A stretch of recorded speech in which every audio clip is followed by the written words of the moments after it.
kickstart your evening. Everyone's had their Weetabix tonight. I love to see it. That's Patrick Christie's Tonight, weeknights from 9 p.m. Only on GB News, the People's Channel, Britain's news channel.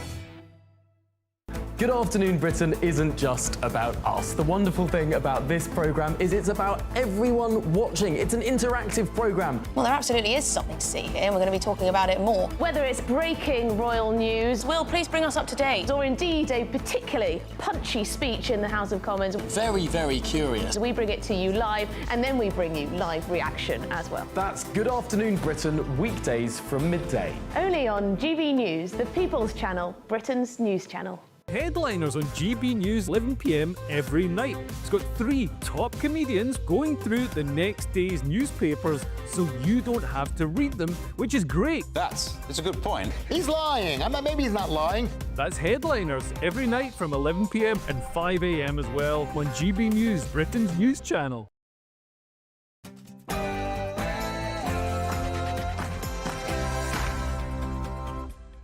Hello, good afternoon and welcome to GB News. We are live on TV, online and on digital radio. I'm Nana Akua. And for the next few hours, me and my panel will be taking on some of the big topics hitting the headlines right now. This show is all about opinion. It's mine, it's theirs, and of course it's yours. We'll be debating and discussing, and at times we will disagree, but no one will be cancelled. So joining me today, political commentator Susie Stride, and also broadcaster and columnist Lizzie Cundy. Coming up in my niggle, I'll be taking David Lammy head on as his Chagos deal crumbled before his very eyes. His pact could be scuppered by US President-elect Donald Trump, the very man our Foreign Secretary tactfully called a neo-Nazi sympathising sociopath. So, was Ashfield MP Lee Anderson right after all? We've got over 6,000 villages in the United Kingdom. And if you took the village idiot from every village, right, and put them 6,000 village idiots into Tottenham, David Lammy would still be the village idiot. Or is that a bit harsh? So for the Great British Debate this hour, I'm asking, are you glad Donald Trump is stepping in over Chagos? To vote, go to gbnews.com. That's our website. I'll also be asking, is it time for Sir Keir Starmer to come home? Rather than facing the farmers, the pensioners, the grooming gang survivors head on, he always seems to be somewhere else.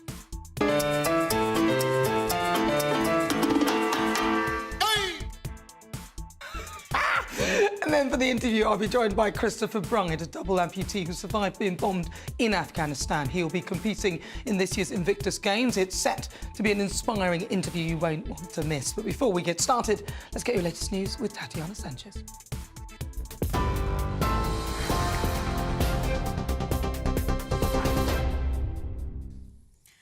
Nana, thank you very much. The top stories. At least 30 people have been seriously injured when a ski lift collapsed in Spain, according to its regional government. 9 people have been seriously hurt at the ski resort in Aragon. Around 80 people remain trapped, hanging in the chairlift at the ski resort, according to the state TV channel TVE. Now, the cause of the cable failure remains unknown. The Israeli military says it's preparing to receive hostages after their release from Hamas captivity ahead of the ceasefire taking effect. Israeli ministers gave a full approval yesterday. After a 6-hour meeting, the decision was made to support the deal at the final moments. In a phased release, the first 3 hostages will be freed tomorrow, followed by 30 more over a 6-week period. Women and children, plus older men, will be first to be released. British hostage Emily Damari is reported to be amongst the first 33 hostages leaving captivity, according to the Jewish Chronicle, but there's yet to be official confirmation on that. In return, Palestinian detainees will be released and a sharp increase in humanitarian aid. Back here in the UK, 8 people have been arrested at a pro-Palestine march in central London. The arrests are for public order offences and for breaching the conditions that have been put in place. Thousands of people are calling on the government to stop arming Israel. The pro-Palestine march had planned to assemble outside the BBC, accusing the corporation of bias. However, because of its proximity to a local synagogue, the Metropolitan Police has restricted the group to Whitehall. Yesterday, a 61-year-old woman was arrested on suspicion of inciting others to breach public order conditions. 1,000 officers are on duty in the capital monitoring the march. Donald Trump is to review the Chagos deal when he returns to the White House on Monday. The president-elect's team directly intervened in the British government's deal, demanding the delay, according to The Telegraph. Fears over Chinese influence if the strategically important islands are returned to Mauritius are fueling the delay. The US has a permanent military base on the East African island. Ahead of Trump's inauguration in America, GB News spoke to Reform UK leader Nigel Farage. Is what the hell were you thinking about with the Chagos Islands, Diego Garcia? The honest truth is that our government is getting off to the worst possible start with the incoming Trump administration. And my other worry, if we pivot towards the European Union, that makes getting a trade deal of some kind with Trump's America even more difficult. Meanwhile, 4 days of special events are beginning ahead of Donald Trump's inauguration as the President of America. Thousands of people are expected to march and protest, including women's rights groups. The 47th president's inauguration will be the first to be held indoors since Ronald Reagan's in 1985 due to cold weather. Temperatures are expected to drop to minus 14 degrees Celsius. And a £20,000 reward is being offered in the search for the parents of 3 babies abandoned in London over 8 years. The 3 children, the third of which, Elsa, was only an hour old when she was found abandoned in a carrier bag a year ago, are siblings. Babies Harry and Roman were discovered in similar circumstances in 2017 and in 2019. Police say despite reviewing 450 hours of CCTV and analysing DNA, their parents are still unidentified. It's believed the mother has lived in the same area of East London for the past 6 years. Those are the latest GB News headlines for now. It's back to Nana.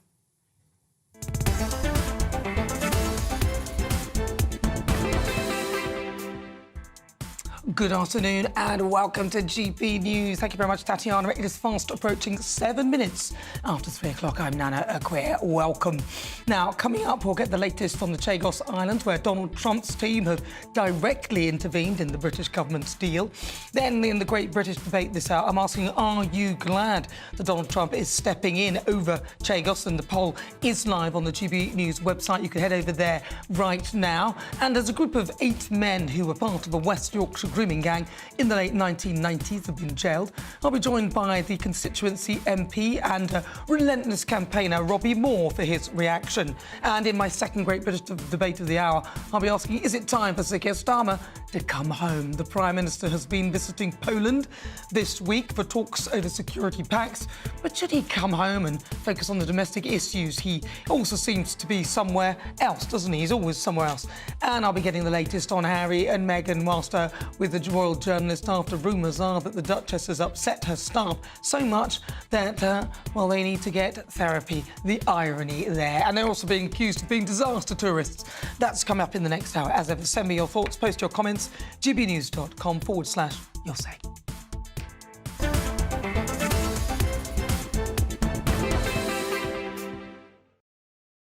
Right, so incoming US President Donald Trump is set to rule on the future of the Chagos Islands after Labour apparently put negotiations on hold at the request of Donald Trump's team. Now, it's understood that the president-elect demanded that Britain delay its decision to hand back the islands to Mauritius until he is in the White House, which, of course, you'll be hopefully in there on Monday. Joining me now is Chagosian lead at the Friends of the British Overseas Territories, Vanessa Kalu. Vanessa, thank you very much for coming in. Thank you. Thank you. Well, it's good to speak to somebody from the Chagos Islands who Yes. is from there, unlike our current government who didn't bother. So I'm wondering, what are your thoughts on this whole deal? Would you have rather it had stayed within the British territories, or were you happy with the notion that it could have gone to Mauritius? So thank you, everyone, for listening and the opportunity as well. So first of all, I would like to congratulate President Donald Trump to be in power, and tomorrow is a big day, and we counted, all the Chagosian is counted behind Donald Trump to kill that deal because it's an advisory that the ICJ said for the UK. Justice. Yes, and Chagos Island never belonged to Mauritius.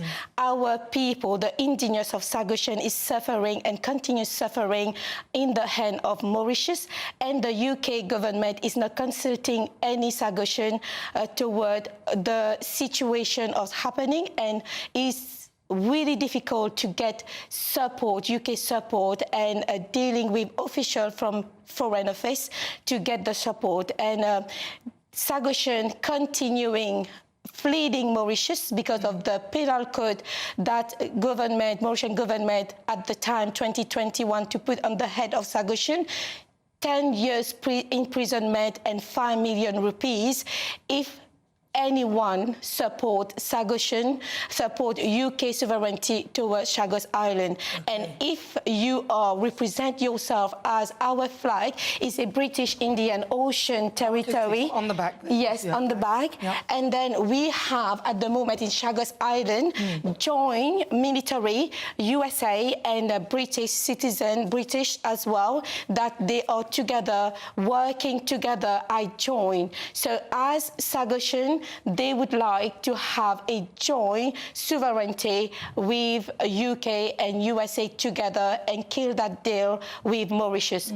They, at the moment, Mauritius government is lying, and all the Sagoshan is not support Mauritius toward this deal. Okay, I mean, obviously they're not here to put their side across. Yes. But the new administration yes.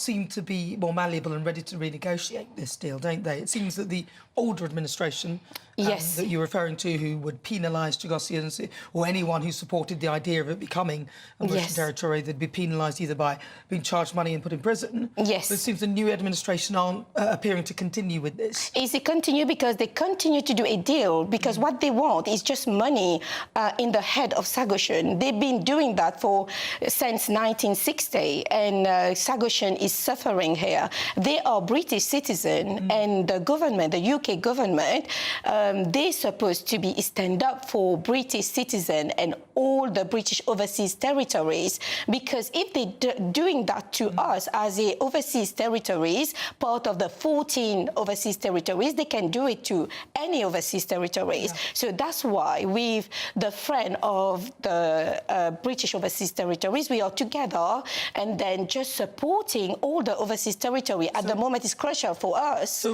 was it a surprise to hear the deal was suddenly being pushed through for you guys? Was it a surprise, like a complete out of the blue? We've been advocated to push it and then to ask for support because the UK government is not listening to us. It's not listening to the British They're not public. listening to anybody. It's really frustrated and concerning. And to be honest with you, as an advisory opinion, to give away a 58 island that belonged to British, and then on the top of it, try to use taxpayers to pay a foreign country like Mauritius. Yeah. And at the moment, they're not paying anything. Just what they need to do is just support Sagoshan to relocate it in the UK. We did a proposal that almost the majority of Sagoshan been signed and give away to a Foreign Office official. We don't trust official in the government at the moment because they are hiding information from some of the government. Well, I mean, to be fair, there'll be a lot of information that we won't get to know because that's part of their role of sort of keeping everything secret and whatever it is, and it's a military base. Yes. So, but it is astonishing that the whole reason why they have complained, in particular the Labour government have complained about empire and all this, is that we don't give the people who are of that country a choice. And by doing this, without giving the people of Chagos a choice, they are repeating the exact same thing. Yes, so in generation, my family and my ancestors continue like living in a discrimination situation toward the situation. So we are asking self-determination. So if you give our population self-determination, this is you rewriting the wrongdoing and put it right. Exactly. As the queen of, and the past queen, like give a status to all the descendants. She recognised that this island belonged to Sagoshan. Well, you know, I don't think that the deal is going to go ahead. Yes. I don't think Donald Trump will tolerate it because it's a very important base for the United States as well. And if the British and the Americans don't end up with it, then it couldn't end up in the hands of China. And if you were to choose who you'd rather be colonised by, I think we'd all choose the UK. Listen, it's really good to talk to you. Thank you very much, Vanessa Campbell. Thank you. Thank you for everyone. Just to let you know that there will be 419 Sagoshanis fleeing Mauritius in March, is arriving in Manchester, and we will need all organisations in British to support us and then to make the relocation as successful as it can be. Thank you so much. All right, Vanessa. Lovely. Thank you very much for joining us. Right, so in response, Keir Starmer has said that the negotiations were started under the last government. The then Foreign Secretary came to this House to say why he was starting negotiations and what he wanted to achieve. And he said the aim was to, quote, ensure the continued effective operation of the base. Now, that is precisely what the deal has delivered. Well, we'll see whether it actually gets delivered at all. But it's just coming up to 15 minutes after 3 o'clock. Welcome if you've just tuned in. Let's move on. Pressure is piling on Sir Keir Starmer to launch a national inquiry into the grooming gangs rather than the 5 local inquiries which were announced earlier this week. Blackburn Independent MP Adrian Hussein has backed calls for a public inquiry, saying that the issue continues to haunt his constituency. And all of this comes as yesterday a group of 8 men who were part of the West Yorkshire grooming gangs in the late 1990s were put in jail. Well, let's have a chat with Conservative MP for Keighley and Ilkley, Robbie Moore. Robbie, thank you very much for joining us. Back in 2021, you called a parliamentary debate in the House of Commons to expose the rape gang scandal in your constituency, but there was one Labour MP turned up to hear it, which isn't great. So what are your thoughts, A, on the whole idea that a 5 constituency inquiry, I mean, is this enough? Not at all. We absolutely need a national inquiry into rape gangs and gang-related grooming, child sexual exploitation. And that has to happen to cast complete openness and transparency and also lead to convictions of those perpetrators that have been carrying these heinous crimes out across areas like Keighley, where I represent, and the wider Bradford district. And the reason why the Home Secretary's announcement is all just more smoke and mirrors is because it only allocates £5 million. It only is looking at effectively audits of 5 areas. It does not have the ability to compel witnesses to give evidence, and therefore it won't lead to convictions. And that is why the Home Secretary's announcement was literally just more smoke and mirrors from this Labour government on this issue. Well, it's just like the last one, isn't it? The last one where we had 20 proposals that needed to be done, but actually it turned out that that didn't really have the power either. Why are they, in your view, resisting? Why? Well, it's deeply frustrating. I've been very vocal in effectively saying consistently that the failure of the British state needs to be addressed. And I mean that from the national government's perspective, but also local governments. So, I've been at an event just today in Keighley where a former Lord Mayor of Bradford Council, a previous Labour councillor, came up to me and said, why on earth are you continuing to bring this issue of rape gangs back to the forefront? Wow. This is an issue that should go away. And that just illustrates the level of frustration, the challenge that I have in Bradford, where you have local leaders consistently refusing to get behind my campaign for an inquiry that shines a spotlight across Keighley and the Bradford district, and yet you have the national government not willing to step in and hold that national inquiry. It has to happen, and Starmer needs to change course on this urgently. And don't get me wrong, a lot of these inquiries go on, and then then it's the lessons will be learnt, which we are all a bit sick and tired of. But I'm with you. I think there should be a national inquiry. It should be a limited time, so it wouldn't be more than maybe 2 years. I wouldn't allow anything more than that. And alongside it would be investigations and punishments of people who have been exposed as in wrongdoing. Is it possible for us to do something like this? Absolutely.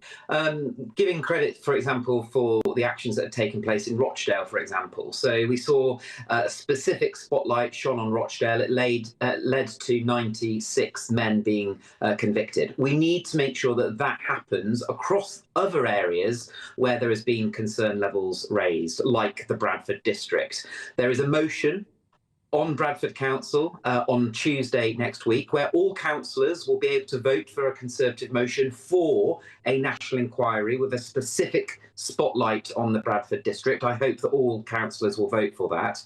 But transparency has to happen, convictions need to happen, and also what's more important is that trust between those victims and survivors and families that have been failed by the British state, those with safeguarding responsibilities for far too long, will then feel that that those organisations are back on side if we shine a spotlight on this issue. We have that national inquiry, which is something that everyone wants to see. Well, everyone apart from it would seem a lot of people in the Labour side of things. I don't really get it. Jess Phillips, who's supposed to be somebody who's really into safeguarding, you'd think that she would expect this, and I think most people would want it. I don't quite get it, but let's be fair. Your government are the ones initially who kind of ignored it at the onset. So we obviously instigated the ITSA report. That came out in 2022. Since that report came out with those 20 recommendations, I've been advocating that those 20 recommendations should have been put in force straight away. And I share the frustration, even as a Conservative MP, that they were not put in place straight away and have still not been put in place by this new Labour government, which is why I have always said that it's the failure of the British state, local and national government, all with safeguarding responsibilities. But the fact of the matter is, we have a Labour government in power now. The Prime Minister has the ability, alongside the Home Secretary, to instigate that national inquiry, which will have statutory powers to compel witnesses to come forward, that will lead to convictions, and they are not doing that. The announcement from the Home Secretary on Thursday last week did not go far enough at all. In essence, only added more mystery to this issue, more smoke and mirrors to this issue, and will not give the certainty that those victims, those survivors, or indeed the justice that they have been calling for far too long. All right, Robbie, thank you very much. Really good to talk to you. That's the Conservative MP for Keighley and Ilkley, Robbie Moore. Thank you so much. Right, 21 minutes after 3 o'clock. This is GB News now. Home Secretary Yvette Cooper has said that effective local inquiries can delve into far more local detail and deliver more locally relevant answers and change than a lengthy nationwide inquiry can provide. Really? Well, we shall see about that. This is GB News. So let's see if eventually Yvette Cooper and the like all crack and then realise that the British public are not going to tolerate that. Next, are you glad that Donald Trump is stepping in over Chagos? This is GB News.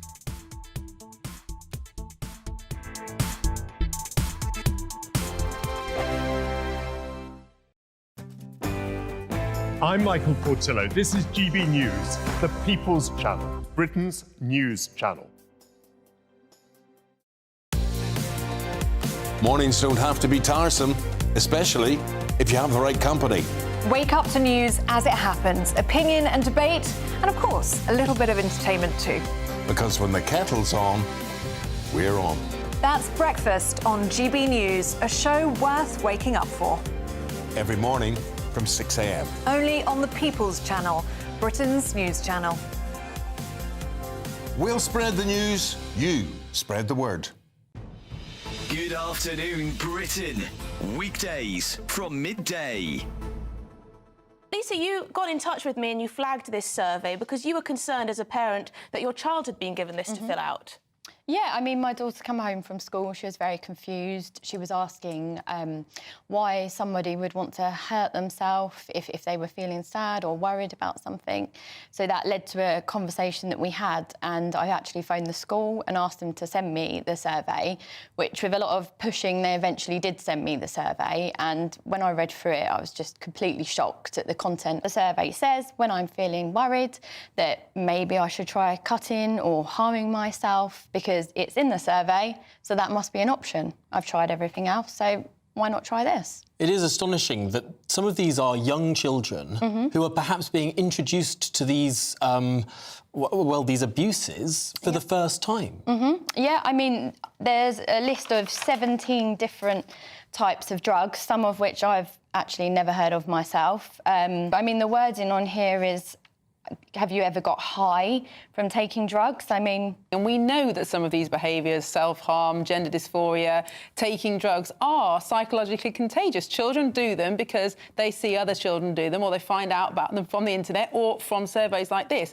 So the idea that this is just information gathering and won't go any further than that is ridiculous. There was a similar survey in Scotland, I think, about 3 years ago, where children the same age, 11, 12, 13, were asked about their sex lives. How many times have you had sex in the last year? How did you have sex? Did you use contraception? Totally normalising underage sex. So the idea that children are just mini adults and we can confront them with all the same kind of ideas and dilemmas that adults have to face is just ridiculous. GB News, the People's Channel. We're proud to be GB News, the People's Channel. And as you know, we always love to hear your views. Now, there's a new way of getting in touch with us at gbnews.com/yoursay. By commenting, you can be part of a live conversation and join our GB News community. You can even talk to me, Bev Turner, or any of the members of the GB News family.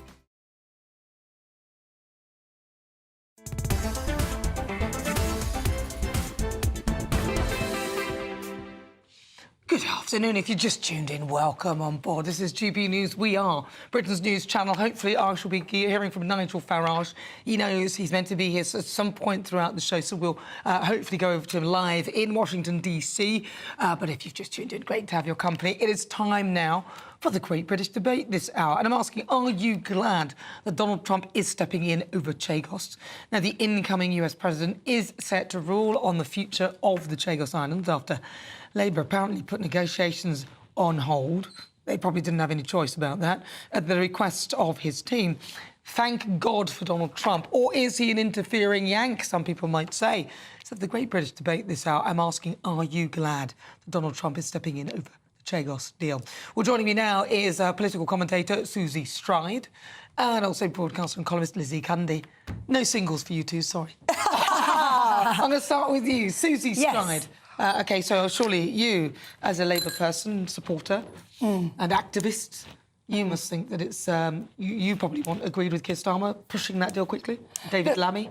What I can see from this is not straightforward. I mean, most things in life are not straightforward, but it's just very fascinating listening to the lady before and actually having a conversation with her brother about the Chagos Islands. This is not straightforward. This is about people's lives, number one, but this is also about security. This is also about getting a good economic deal. But also, this is not just about the UK. This is about the UK and America, because obviously we've got a very important American base strategically placed there. It sounds pretty straightforward to me so far. Does it sound pretty straightforward to you? It does, indeed. That sounds very straightforward. Look, I think, and ultimately, you know, that... And it's an obvious thing to say, but that relationship with America is important. And obviously there are sensitivities because we've got an outgoing president and we've got an incoming president. And maybe Joe Biden felt certain things and Donald Trump's come in and he now wants to look at the deal, which I think is absolutely fair enough. Now, ultimately, a deal needs to be done, number one. Number two, there were international rulings that said, you know, these islands need to be given back. But also, there are complications around Mauritius and how close they are to China. And I think my radar goes up when you've got China being happy. Because, you know, if China's happy with the deal, I think that does raise concerns because I think it's, you know, China, I think we do have to have quite a hard line when it comes to China. So why on earth would Keir Starmer, your great leader, think that it would be a good idea? Because they've been rushing to try and get this done before Donald Trump is in. Now, we've seen that. David Lammy, they've all been pushing. They've made no secret of it. And even you can see that, as you said, it's not that straightforward. To me, it seems quite straightforward that they're rushing in a deal that doesn't make any sense at this point. Yeah. I think there's a few things. This has been going on a very long time. You know, like, you know, James Cleverly was the one that kind of opened the whole thing. And I don't know whether it's so much that they were trying to rush through a deal. I think they're just, like, trying to get a deal done. Look, what I do agree... Listen, I'm happy to say I think it is absolutely fair enough that Donald Trump, the incoming president, wants to scrutinise this deal. I think that is absolutely fair enough, and I think, you know, let's see now where it goes. In answer to your question, is it good? Well, I don't think we know, because though I know... A lot of people... I know you guys may love Donald Trump, but there's also a slight unpredictability sometimes the way Donald Trump is. But he's stopped the deal from being rushed through. Lizzie Cundy. What the hell is Keir Starmer doing? And David Lammy. I'm sorry, and David Lammy. They don't know what they're doing. Susie, this is a deliberate act of self-harm to our country. It really is. He didn't have to do it. It wasn't his to give away. And look now, we're trying to do a deal with the new President Trump. We have to do the deal with the tariffs. Look, what we're doing, the harm. It wasn't necessary for him to do this, Susie. And he's done it. He's trying to rush it through before, you know, President Trump is in. And it is a big, almighty mess. As usual, they both are incompetent and don't know what they're doing. Yeah, I mean, look, what I would say on that is it's really important to know that actually this was all opened up under the Conservatives.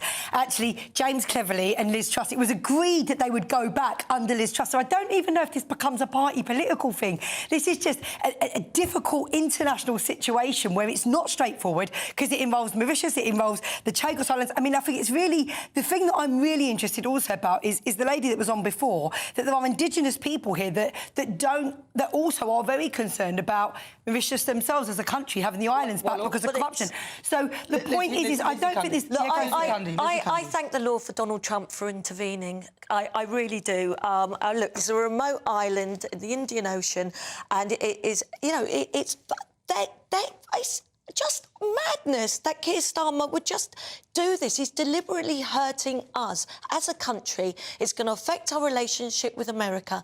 And thank the Lord that Donald Trump is intervening. He had no right to give this away, and we're paying the price for it, Susie. I think it's really important to say, sorry... No, he would argue, that Keir Starmer would argue. No. OK, well, I'm just... talking now. Tories as well. No, I'm talking as well. I'm not Tory. The Tories, I think, made a real hash of it. I have no idea why they thought that they would open this up. David Cameron thought it was a disaster and sort of ran off it and said, no, we ain't doing it. So there are a lot of things that the Conservative Party did, but they didn't finish the deal. They didn't. And the fact that they didn't finish the deal is a good thing. And if you see a bad deal, you don't rush in to finish it. No. Which is what the Labour Party appear to be doing. And I don't really understand what the benefit is of it. Would you, Susie Stride? Yes. Would you, Susie Stride? Would you happily give something away so that you can rent it back? Something that you have that you're not paying for, so you can give it away like your home and then say, don't worry, I'll give it to you, and then I will pay rent. No, look, I think... That's the deal. Look, you know...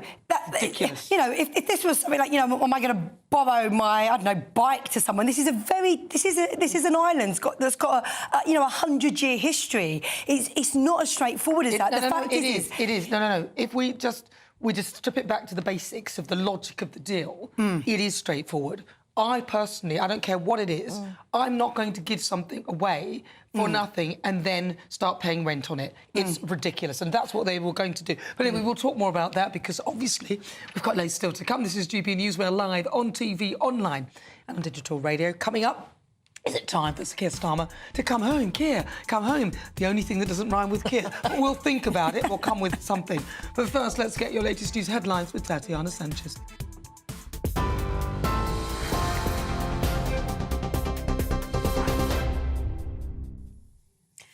Nana, thank you very much. We start with some breaking news. At least 60 people have been killed and others injured in northern Nigeria today when a petrol tanker truck overturned, spilling petrol that exploded, according to the Federal Road Safety Corps. That accident in the Niger state follows a similar blast in Jigawa state last October that killed 147 people, one of the worst such tragedies in Africa's most populous nation. More on this breaking story just as we get it into the newsroom. Also some breaking news that at least 30 people have been injured after a ski lift collapsed in Spain. 9 of those are very seriously injured and 8 are seriously injured, according to the regional government. Around 80 people remain trapped there, hanging in the chairlift at the resort in Aragon, according to the state TV channel TVE. The cause of the cable failure remains unknown. In other news, the Israeli military says it's preparing to receive hostages after their release from Hamas captivity ahead of the ceasefire taking effect. Israeli ministers gave a full approval yesterday. After a 6-hour meeting, the decision was made to support the deal at the final moments. In a phased release, the first 3 hostages will be freed tomorrow, followed by 30 more over a 6-week period. Women and children, plus older men, will be the first to be released. British hostage Emily Damari is reported to be amongst the first 33 hostages leaving captivity, according to the Jewish Chronicle, but there's yet to be official confirmation on that. In return, Palestinian detainees will be released and a sharp increase in humanitarian aid. Now, this all comes as the Israeli army says it conducted strikes on 50 terror targets across the Gaza Strip just yesterday. And back here in the UK, 8 people have been arrested at a pro-Palestine march in central London. The arrests are for public order offences and for breaching the conditions that have been put in place. Thousands of people are calling on the government to stop arming Israel. The pro-Palestine march had planned to assemble outside the BBC, accusing the corporation of bias. However, because of its proximity to a local synagogue, the Metropolitan Police has restricted the group to Whitehall. A 61-year-old woman was arrested yesterday on suspicion of inciting others to breach public order conditions. 1,000 officers are on duty in the capital, monitoring the march. Those are the latest GB News headlines for now. I'm Tatiana Sanchez. More from me in half an hour. Hello, welcome to your GB News weather update from the Met Office. A cold and cloudy picture in the south. We will see some brighter spells through today, but milder in the north. Having a look at the bigger picture then, we have this area of higher pressure extending across the south of the UK. Bit more of a breeze further towards the north and west, with a weather front just lingering out towards the west. So through the rest of the afternoon and evening time, we hold on to this blanket of clouds, so murky conditions across much of England and Wales. That cloud will continue to push its way further towards the north. We may see some breaks, and when we see any lengthy clear skies, that's where we'll see a touch of frost developing and perhaps some fog patches. Clearer skies, though, across north and eastern parts of Scotland, and here the winds will gradually ease as we go through this evening and overnight. So to start Sunday morning then, a bright but cold start across northern parts of Scotland. A bit more cloud further towards the south, but still cold here. Mild across Northern Ireland to start the day, 7 or 8 degrees. But where we see any clear skies to start, we may see a touch of frost in places. But otherwise, across the bulk of England and Wales, a cloudy picture to Sunday morning with some drizzle and even some snow grains from the English Channel just pushing their way further towards the north. So through Sunday, most of us seeing a cloudier picture compared to Saturday. Best of the sunshine across north and eastern Scotland, with this weather front just slowly trying to edge its way eastwards. But for all of us, it is going to be a cold day, especially under this persistent cloud. Temperatures struggling here at only around 2 or 3 degrees. And as we go through Sunday evening, this weather system further towards the west will continue to push its way eastwards, so some rain and drizzle at times across Northern Ireland and the Western Isles. And then into next week, while spot the difference, a lot of cloud, patchy rain and drizzle at times, highs of up to 8 degrees. Bye-bye. Join me, Camilla Tominey, for a frank and honest discussion with those in power that cuts through the spin and gets to the heart of the issues shaping our nation. You haven't confirmed that you want to stand as leader, but you haven't ruled it out either. This report basically says that he's not fit to stand trial. Is he indecisive? Incompetent? I deliver the dose of reality Westminster needs. That's the Camilla Tominey Show at 9:30 every Sunday on GB News, the People's Channel, Britain's news channel. It's Patrick Christie's Tonight, and here we do things differently. It's explaining the absolute madness of this, doesn't it? It's explosive. I mean, this is very good. It's lively. 850. Your government sat there short and it did nothing. It's controversial. I think the Middle East has been in turmoil since before I was born. It's everything you need to kickstart your evening. Everyone's had their Weetabix tonight. I love to see it. That's Patrick Christie's Tonight, weeknights from 9 p.m. Only on GB News, the People's Channel, Britain's news channel.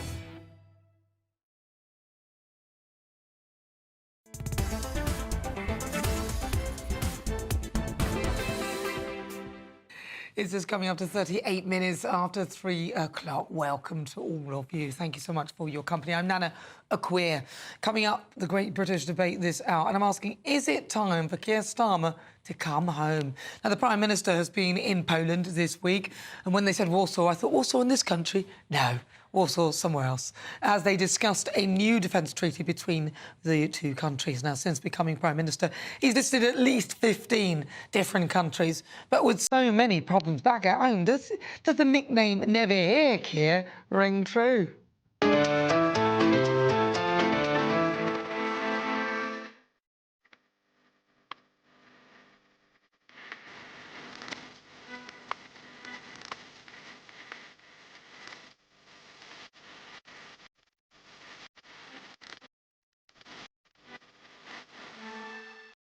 Yeah, what's he afraid of, eh? What's he afraid of? So for the Great British Debate this hour, I'm asking, is it time for Keir Starmer to come home? Well, joining me, my political commentator, Susie Stride, and also broadcaster and columnist, Lizzie Cundy.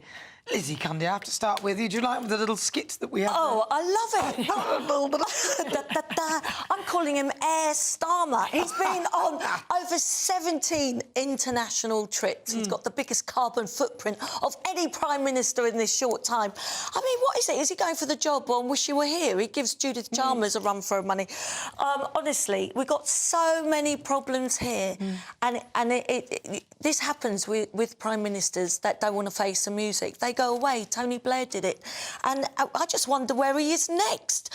I mean, there's so many problems. We've got the farmers that are protesting. We've got, you know, the grooming gangs, all of that going on at the minute, that, you know, the doubling up. We've got the train drivers striking again. I mean, there's one thing after another going wrong in this country, and he's not here to face the music. But where is he, Susie? Why not? Isn't that part of his role, Susie Stride? Yeah, I'm sorry.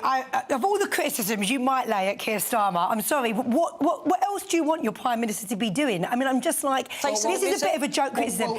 It is his job. It is his job to be also on the international stage. And the fact that, I mean, look, I was watching news, actually, with my son this week, and he was talking about how he just visited Auschwitz. It's the 80-year anniversary. And I'm like, it is so important that we, you know, that we hammer home even those messages. We're only 80 years on, and, like, you know, the levels of anti-Semitism, and sometimes people have, you know, they forget, actually, that not that long ago we had the Nazis. Do you know what I mean? Susie, but anyway, point... No. So the levels of anti-Semitism, which have escalated over the last 6 months or so, you'd think that maybe he would stay here and deal with it here. I mean, it's all very laudable him going to another country and talking about the Auschwitz, and I've been to Auschwitz, and that's great, but that anti-Semitism is happening in this country at a rate that is just uncomparable. Yeah, but the point is we need our Prime Minister to also be on the international stage, whether it's to do with trade, whether it's to do with, you know, the deal around a 100-year partnership with Ukraine.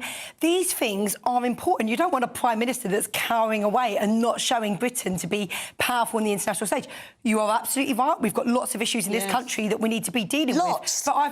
But we also have a great team of people. You may or may not agree with me, but we've got a great team of people that are going to start building the 1.5 million homes that the Tories didn't build. This great team, just which ones? Who's great in this? Well, I think Bridget Phillipson at Education, which we're going to discuss later. She's just roller-coasted a one-size-fits-all educational strategy and getting rid of the notion of academies when it was literally the only thing the Conservatives... I don't know. Do we think the Tories had a good record on education? They actually, of all No, you asked me a question. Of all the things that they did badly, that wasn't one of them. In fact, that's the one thing that they brought that was almost good. Having worked frontline in education, I never met so many teachers that were trying to exit schools over the last 10 years because of how bad education had got in this country, which was very, very hard to watch. We will talk about that. And I have also worked in frontline education. Lizzie Cundy. Look, the first order of any government is to look after its own people. Susie, he's never here. I mean, look what's going on in this country. People are desperate. The economy, they're shrinking it. They're not growing it. There are so many issues that are going on. And what about his smashing the gangs? All these lines he said before he got into government. And where is he? He's not doing any of it. But some people, Lizzie, would say it's only been 6 months. So he's only had 6 months. Is that really, honestly, enough time to make a proper judgment? And look at the damage he's done, Nana, in 6 months.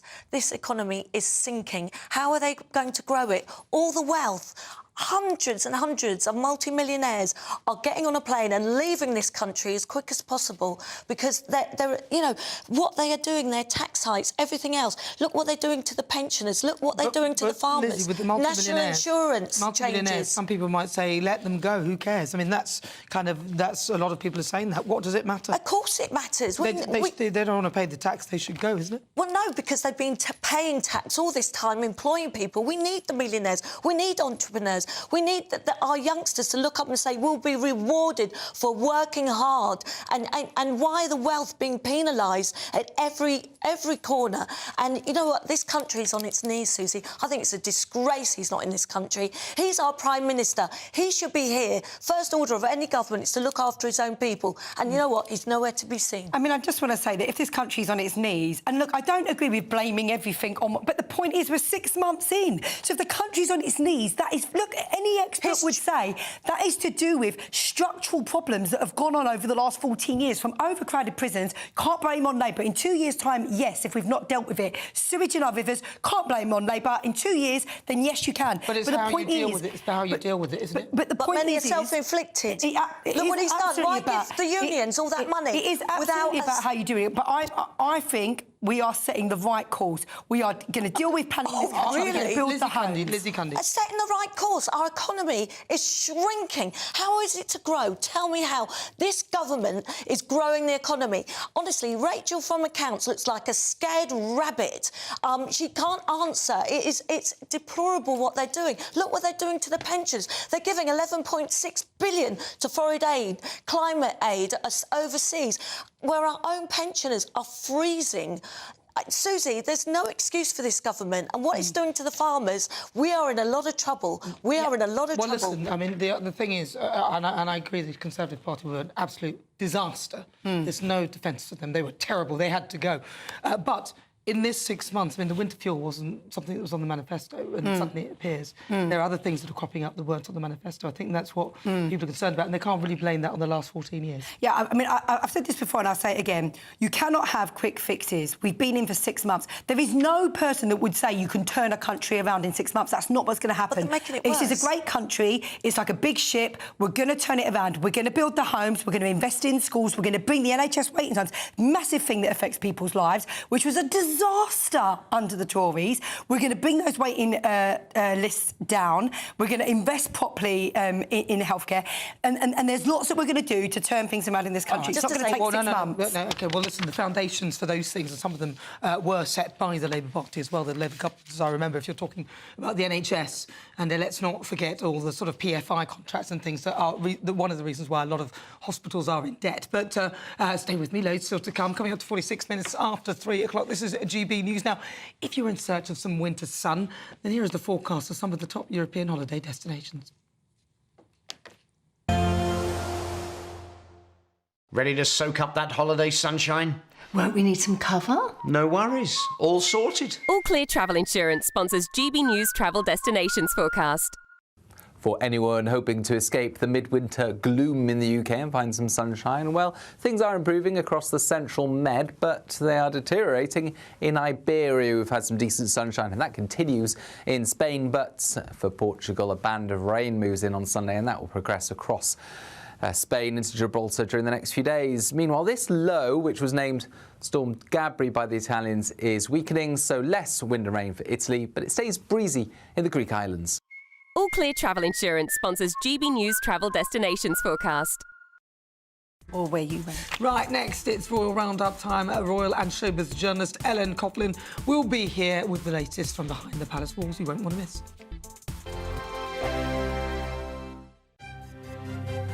GB News Breakfast. Every day from 6 a.m.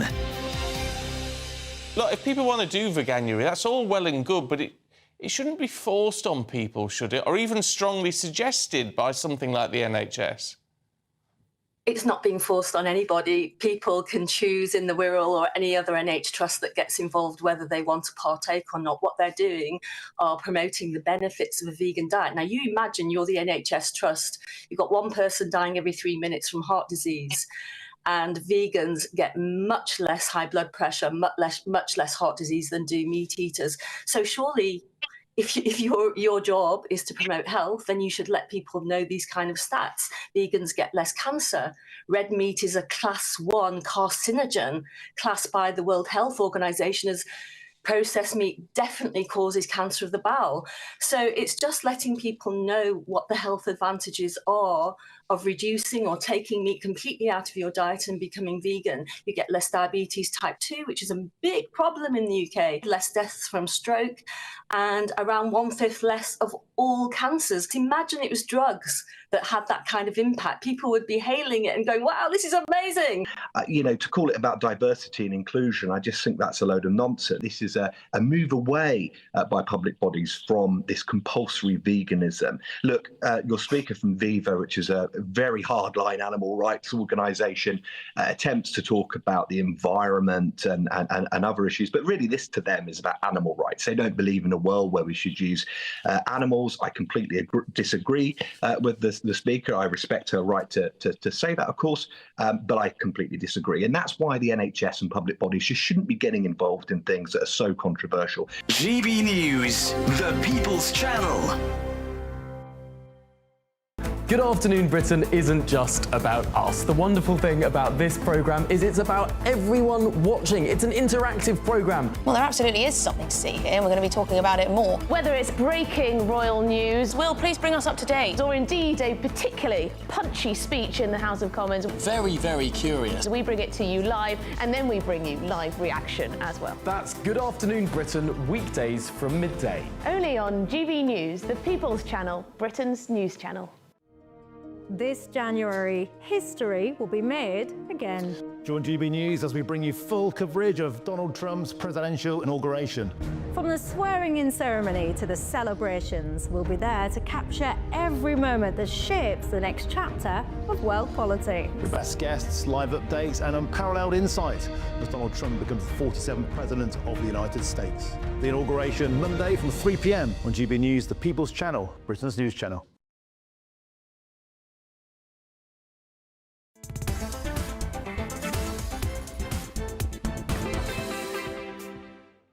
Good afternoon, you're with me, I'm Nana Akua. This is GB News, we're live on TV, online and on digital radio. Now, there's always something going on in the royal household, and this week has been no different. And every Saturday, I love to give you a rundown. And who better to do so than royal and showbiz journalist Ellen Coughlin. Right, Ellen, welcome to the programme. Now, let's talk about Meghan. Let's talk about Meghan Markle and her podcast staff apparently needing long-term therapy or taking extended breaks from work after working with her. Tell us a bit more. Yes. So a Vanity Fair article came out today, and the reporter looked back on the last 5 years of controversy, I suppose, surrounding Harry and Meghan. And she interviewed a lot of sources for that article. But the one thing I am worried about is nearly all of them were anonymous sources. And obviously, when you know it's an anonymous source, it's very hard to check the validity of the claims or if there's any unconscious bias there with those sources. So that's kind of the only thing that I'm concerned about in the article, because it did seem sort of like a hit piece against the couple. A lot of sources saying they needed therapy, but not many of them explained why they needed therapy. One source, for example, said, unnamed source, said she felt the energy of being yelled at without actually being yelled at. So I'm not even really sure what that means, but that's actually a direct quote from one of the sources in the article. I can do that. I'm quite good at that, and my kids know when it's coming. But, you know, I've just noticed that we are the very opposite of each other. Have you noticed? You've got the dark top on, I'm the blonde, then I'm dark. Oh, there you go. If we were a negative, like a camera negative, we would look exactly the same. But listen, what about this whole notion that Meghan Markle and Prince Harry are disaster tourists? Because obviously there were the fires in Los Angeles, and I don't know why they wanted to go up and help people. Supposedly, I mean, that is supposedly a nice notion, but it does feel a bit like my house hasn't burnt down, but yours has. I feel really bad for you. Do you think of like that? Does feel a little. Yeah, I don't think I would enjoy them coming over to pretend to give me sympathy. And obviously, especially if you can't even go see your dad who's dying, it does seem a bit sort of Well, I just see it as volunteering, to be honest. And I do feel like if they didn't go out and volunteer, then they would have been slammed for that too. Being a disaster tourist is kind of a strange term because Meghan was born and raised in LA. Her mother still lives there. So she's an LA resident, even though she now lives in Santa Monica with Harry. So of course she's going to step in and help, you know, people that she's grew up with. You can see the mayor there giving them hugs. He even released a statement saying that they were incredibly kind to everyone there and helping out. And they've even donated to a 14-year-old girl's charity. She set up a charity there recently to help other young girls who have been displaced. But Meghan has been helping out. I'm struggling with this though. So you would have thought that she might go and see her sick father, or maybe take her grandkids to see their grandparents. Does not, do you know what I mean? Does that not seem that would be a nice, empathetic thing to do? Well, as we know that Meghan doesn't really have a relationship with her father anymore. Like, you can't force a relationship with somebody who's been selling stories to the media. Well, one story, and it went wrong, and they are doing exactly the same. I mean, you know... I know, but I mean, it's not really for us... It's not really for us to say whether Meghan should be having a relationship with her father. She's clearly set up boundaries there, and he's broken them time and time again. So I don't think that she'd want to be doing meeting up with him. And the grandparents, even though he was sort of had a stroke and was almost dying.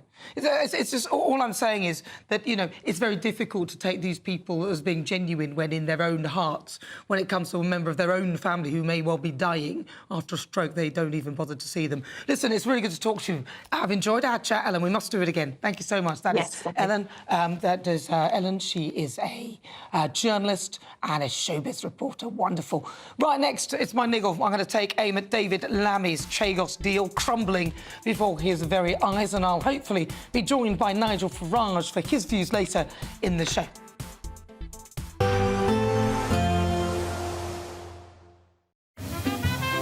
Heavy showers first thing will be followed by a warm, cosy day. Boxed boilers, sponsors of weather on GB News. Welcome to your GB News weather update from the Met Office. A cold and cloudy picture in the south. We will see some brighter spells through today, but milder in the north. Having a look at the bigger picture then, we have this area of higher pressure extending across the south of the UK. Bit more of a breeze further towards the north and west, with a weather front just lingering out towards the west. So through the rest of the afternoon and evening time, we hold on to this blanket of clouds, so murky conditions across much of England and Wales. That cloud will continue to push its way further towards the north. We may see some breaks, and when we see any lengthy clear skies, that's where we'll see a touch of frost developing and perhaps some fog patches. Clearer skies, though, across north and eastern parts of Scotland, and here the winds will gradually ease as we go through this evening and overnight. So to start Sunday morning then, a bright but cold start across northern parts of Scotland. A bit more cloud further towards the south, but still cold here. Mild across Northern Ireland to start the day, 7 or 8 degrees. But where we see any clear skies to start, we may see a touch of frost in places. But otherwise, across the bulk of England and Wales, a cloudy picture to Sunday morning with some drizzle and even some snow grains from the English Channel just pushing their way further towards the north. So through Sunday, most of us seeing a cloudier picture compared to Saturday. Best of the sunshine across north and eastern Scotland, with this weather front just slowly trying to edge its way eastwards. But for all of us, it is going to be a cold day, especially under this persistent cloud. Temperatures struggling here at only around 2 or 3 degrees. And as we go through Sunday evening, this weather system further towards the west will continue to push its way eastwards, so some rain and drizzle at times across Northern Ireland and the Western Isles. And then into next week, while spot the difference, a lot of cloud, patchy rain and drizzle at times, highs of up to 8 degrees. Bye-bye. Expect a warm front, moving from the kitchen right through to the rest of the house. Boxed boilers, sponsors of weather on GB News. Imagine how £50,000 in cash from us could make your new year go with a bang. Hi, my name's Victoria. I won the Spring Great British giveaway. So the day we got the money in our bank account, everything just felt a lot lighter. I would say if you're thinking about entering, just enter. For another chance to win, text cash to 63232. One entry costs £2 plus one standard network rate message. Or text bonus to 63232. 5 entries cost £5 plus one standard network rate message. Go to gbnews.com/win. Entries start from just £2. You can call 0903 681 3232. Calls cost £2 plus your network access charge. Or post your name and number to GB10 PO Box 8690 Derby DE1 9TT. UK only. Entrance must be 18 or over. Lines close at 6 p.m. on the 31st of January. Please check the closing time if listening or watching on demand. Good luck. We're proud to be GB News, the People's Channel. And as you know, we always love to hear your views. Now, there's a new way of getting in touch with us at gbnews.com/your say. By commenting, you can be part of a live conversation and join our GB News community. You can even talk to me, Bev Turner, or any of the members of the GB News family. In the GB Newsroom, we bring you the news as it happens. With our team of dedicated journalists across the UK, we're ready to keep you up to date with what's happening every half an hour, every single day. Bulletins here on GB News, the People's Channel, Britain's news channel. This is Britain's Newsroom, where your voice matters. It's just astonishing. With expert analysis and honest opinion, we don't just keep you informed. We bring you unique perspectives you won't see anywhere else. Can't argue with any of that. When the news happens, it happens here. On Britain's Newsroom, weekdays from 9:30 a.m. Only on GB News. If you want your news to be straight talking... This is a nightmare for the Conservatives again. Down to earth. It's not just Nottingham where this is happening, is it? And most importantly, honest. Hard-working, middle-class taxpayers, they'll get their book thrown at them. Then catch me, Martin Daubney, Monday to Friday, 3 till 6 p.m. on GB News, Britain's news channel. Join me, Camilla Tominey, for a frank and honest discussion with those in power that cuts through the spin and gets to the heart of the issues shaping our nation. You haven't confirmed that you want to stand as leader, but you haven't ruled it out either. This report basically says that he's not fit to stand trial. Is he indecisive? Incompetent? I deliver the dose of reality Westminster needs. That's the Camilla Tominey Show at 9:30 every Sunday on GB News, the People's Channel, Britain's news channel. I'm Bev Turner. Thank you for joining us on GB News, the People's Channel, Britain's news channel.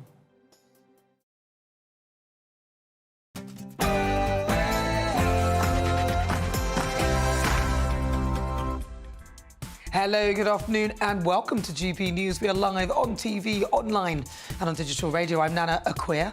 Over the next few hours, me and my panel will be taking on some of the big topics hitting the headlines right now. This show is all about opinion. It's mine, it's theirs, and of course it's yours.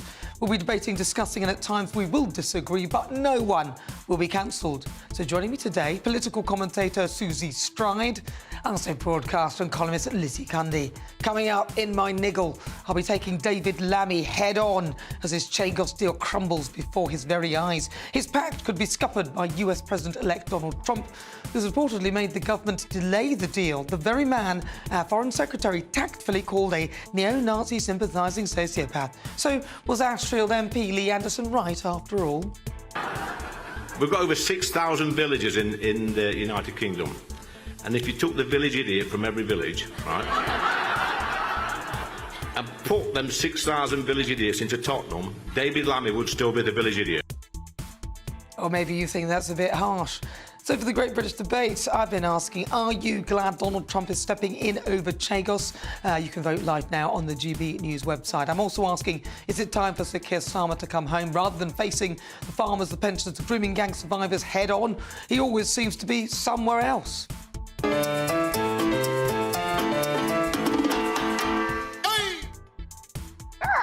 And for the interview, joining me, Christopher Pride, a double amputee who survived being bombed in Afghanistan. He'll be competing in this year's Invictus Games. It's set to be an inspiring interview. Now, the Reform UK leader, Nigel Farage, also should be joining us live from Washington, DC later on in this show. He is, of course, ahead of Donald Trump's inauguration, which you won't want to miss. But before we get started, let's get your latest news with Tatiana Sanchez.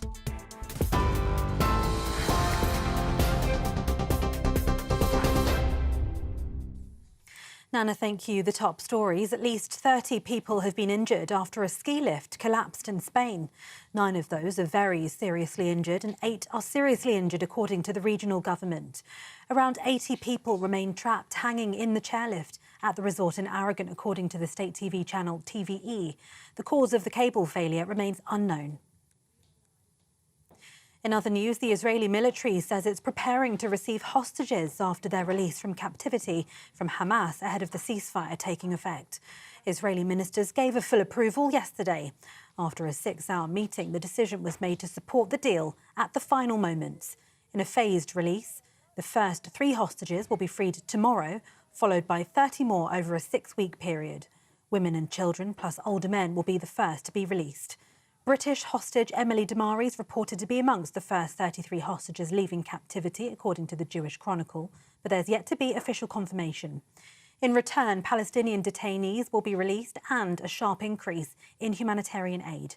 This all comes as the Israeli army says it conducted strikes on 50 terror targets across the Gaza Strip yesterday. Back here in the UK, 8 people have been arrested at a pro-Palestine march in central London. The arrests for public order offences and for breaching the conditions that have been put in place. Thousands of people are calling on the government to stop arming Israel. The pro-Palestine march had planned to assemble outside the BBC, accusing the corporation of bias. However, because of its proximity to a local synagogue, the Metropolitan Police has restricted the group to Whitehall. A 61-year-old woman was arrested yesterday on suspicion of inciting others to breach public order conditions. 1,000 officers are on duty in the capital, monitoring the march. Donald Trump is to review the Chagos deal when he returns to the White House on Monday. The president-elect's team directly intervened in the British government's deal, demanding the delay, according to The Telegraph. Fears over Chinese influence if the strategically important islands are returned to Mauritius are fueling that delay. The US has a permanent military base on the East African island. Ahead of Trump's inauguration in America, GB News spoke to Reform UK leader Nigel Farage. The other thing that's been discussed by everybody is what the hell were you thinking about with the Chagos Islands, Diego Garcia? The honest truth is that our government is getting off to the worst possible start with the incoming Trump administration. And my other worry, if we pivot towards the European Union, that makes getting a trade deal of some kind with Trump's America even more difficult. Meanwhile, 4 days of special events are beginning ahead of Donald Trump's inauguration as the US president. Thousands of people are expected to march in protest, including women's rights groups.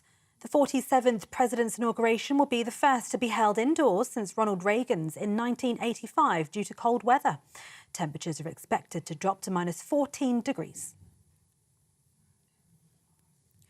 A £20,000 reward is being offered in the search for the parents of 3 babies abandoned in London over 8 years.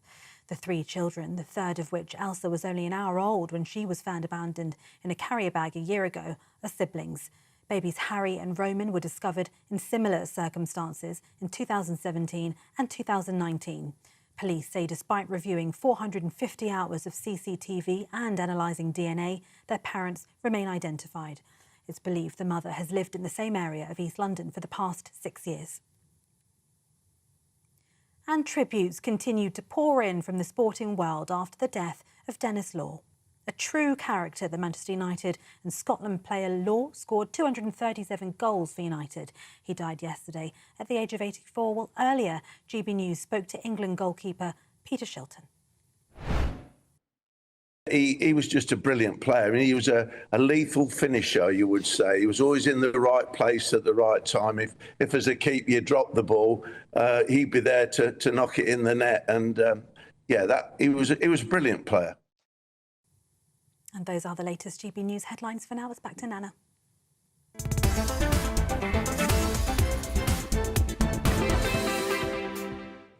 Thank you, Tatiana. It's fast approaching 7 minutes after 4 o'clock. This is GB News. We are Britain's news channel. We're live on TV, online and on digital radio. I'm Nana Akua. The Chagos deal is falling apart as we speak. Our Foreign Secretary, David Lammy, has no power. What is it he called Trump, a neo-Nazi sympathising sociopath? So David should be OK with this quip from Lee Anderson, which is mild in comparison. We've got over 6,000 villages in the United Kingdom. And if you took the village idiot from every village, right, and put them 6,000 village idiots into Tottenham, David Lammy would still be the village idiot. Now, whilst Trump may have forgiven David, Trump could wind up being his worst nightmare. The Chagos deal was started by the Conservatives. They were useless too. Now being hurried through by Sir Keir Starmer and co, or so they thought, has hit a bump in the road. Enter Donald Trump. Chagos is used by the US government as a military base for its Navy ships, a long-range bomber aircraft. In a nutshell, the plan was to give the island to Mauritius and then rent it back off them. The Chagosians weren't consulted, which was the problem the first time round. Can you imagine giving your house away and then paying to rent it back? I mean, what kind of a deal is that? And guess who'll be paying the rent? Muggins here, you and me. Why on earth would you want to do that? I suspect it's because of the evil British Empire, although I think we do empire quite well compared to the others. The British Empire was not perfect, but it was far more humane than any other, ever. The British Empire was evil, they wrote, apparently totally unaware of what came after it. And speaking of what did come after the British Empire, how, for example, did Africa fare after the British left? Let's see. Uganda got Idi Amin, who was a cannibal. Rhodesia became Zimbabwe and then became the poorest country on the planet under the racist lunatic Robert Mugabe. As of tonight, South Africa is still being run into the ground by an incompetent kleptocrat called Cyril Ramaphosa. So it's hard to see any of that as an improvement because it's not an improvement. And now, of course, the entire continent of Africa has a new master, the Chinese government. China is the latest colonial power to dominate Africa. Its subjects will be pining for the British soon, assuming they are not already. Well, that was Tucker Carlson's take on it. And we haven't always been a banking centre come refugee camp, which is what we're turning into. We are a tiny country, yet we have colonised parts of the world with what I could call, and I'd say in comparison, decency. We aren't perfect by any means, but I know who I'd rather be colonised by, and it's certainly not China. I suspect if David had asked the Chagosians that question, that they would have said the same thing. In my view, giving up these islands in this way amounts to ultimately risking them falling into the hands of the Chinese. Thankfully, our friends across the pond can see that. If our politicians are too stupid to see the value of keeping the Chagos Isles and don't realise what that does to our standing around the world and how it weakens our position militarily, and when it comes to the Falklands and Gibraltar, then thank God for Donald Trump, Elon Musk and Tucker Carlson. Thank God we have a few friends in the US who can see the wood from the trees. It's hilarious watching many politicians around the world crawl back under their rocks and eat their unsavoury words. Trump is back in the White House. On Monday, the Chagos deal is dead as a dodo. Eat that, David. It's called humble pie.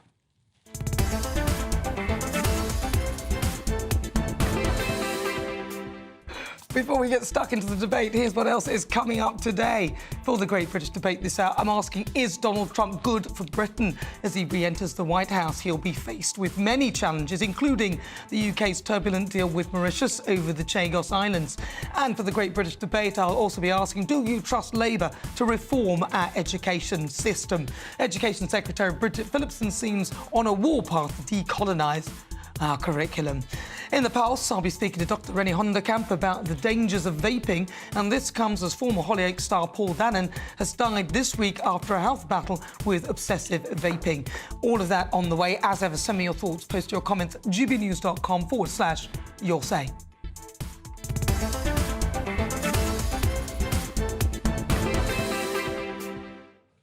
Oh, joining me now is Labour Minister Dennis McShane. Dennis the Menace. He's here. Dennis, welcome. Right. Well, thank you, Nana. I was with David Lammy this morning. He seemed very, very calm and relaxed as usual. But I do hope after that wonderful speech, you are doing the inaugural address for President Trump. He deserves nothing less than to ship GB News Nana Akua over there, because that was terrific. Oh, thank you. But I think Nigel's there instead, so unfortunately. But he hopefully will be on our show a little bit later on. Yeah. So what do you think? Come on. Look, this deal, we know it was started by the Conservatives. They were useless. Nobody's saying they were good. But it was not necessary for the Labour government to continue with it. Does it make sense? absolutely no choice. I mean, the worst original Diego Garcia Chagos Island deals was, of course, the beloved Margaret Thatcher in 1980, when she handed over the atoll to make an unsinkable aircraft carrier for the United States for their games in Asia. No problems with that at all. They're a strategic partner, and she booted all the Chagos Islanders off without any right of representation, dumped them either in Mauritius. I've been to see the shanty towns they live in there, and also down in Crawley. I mean, I don't know if there are any shanty towns in Crawley, but that's where a lot of Chagosians settled. Margaret Thatcher was the great betrayer of the Chagosians. Our problem is aren't we doing the same thing, though? We haven't asked them either. I mean, she didn't ask them. Absolutely. And neither No, I completely agree with you. It's not... I think it's a partly political problem. Very simply, this lease runs out for Diego Garcia. The Americans want to keep it. Britain, Tories, James Cleverly and Labour bending over trying to find a solution.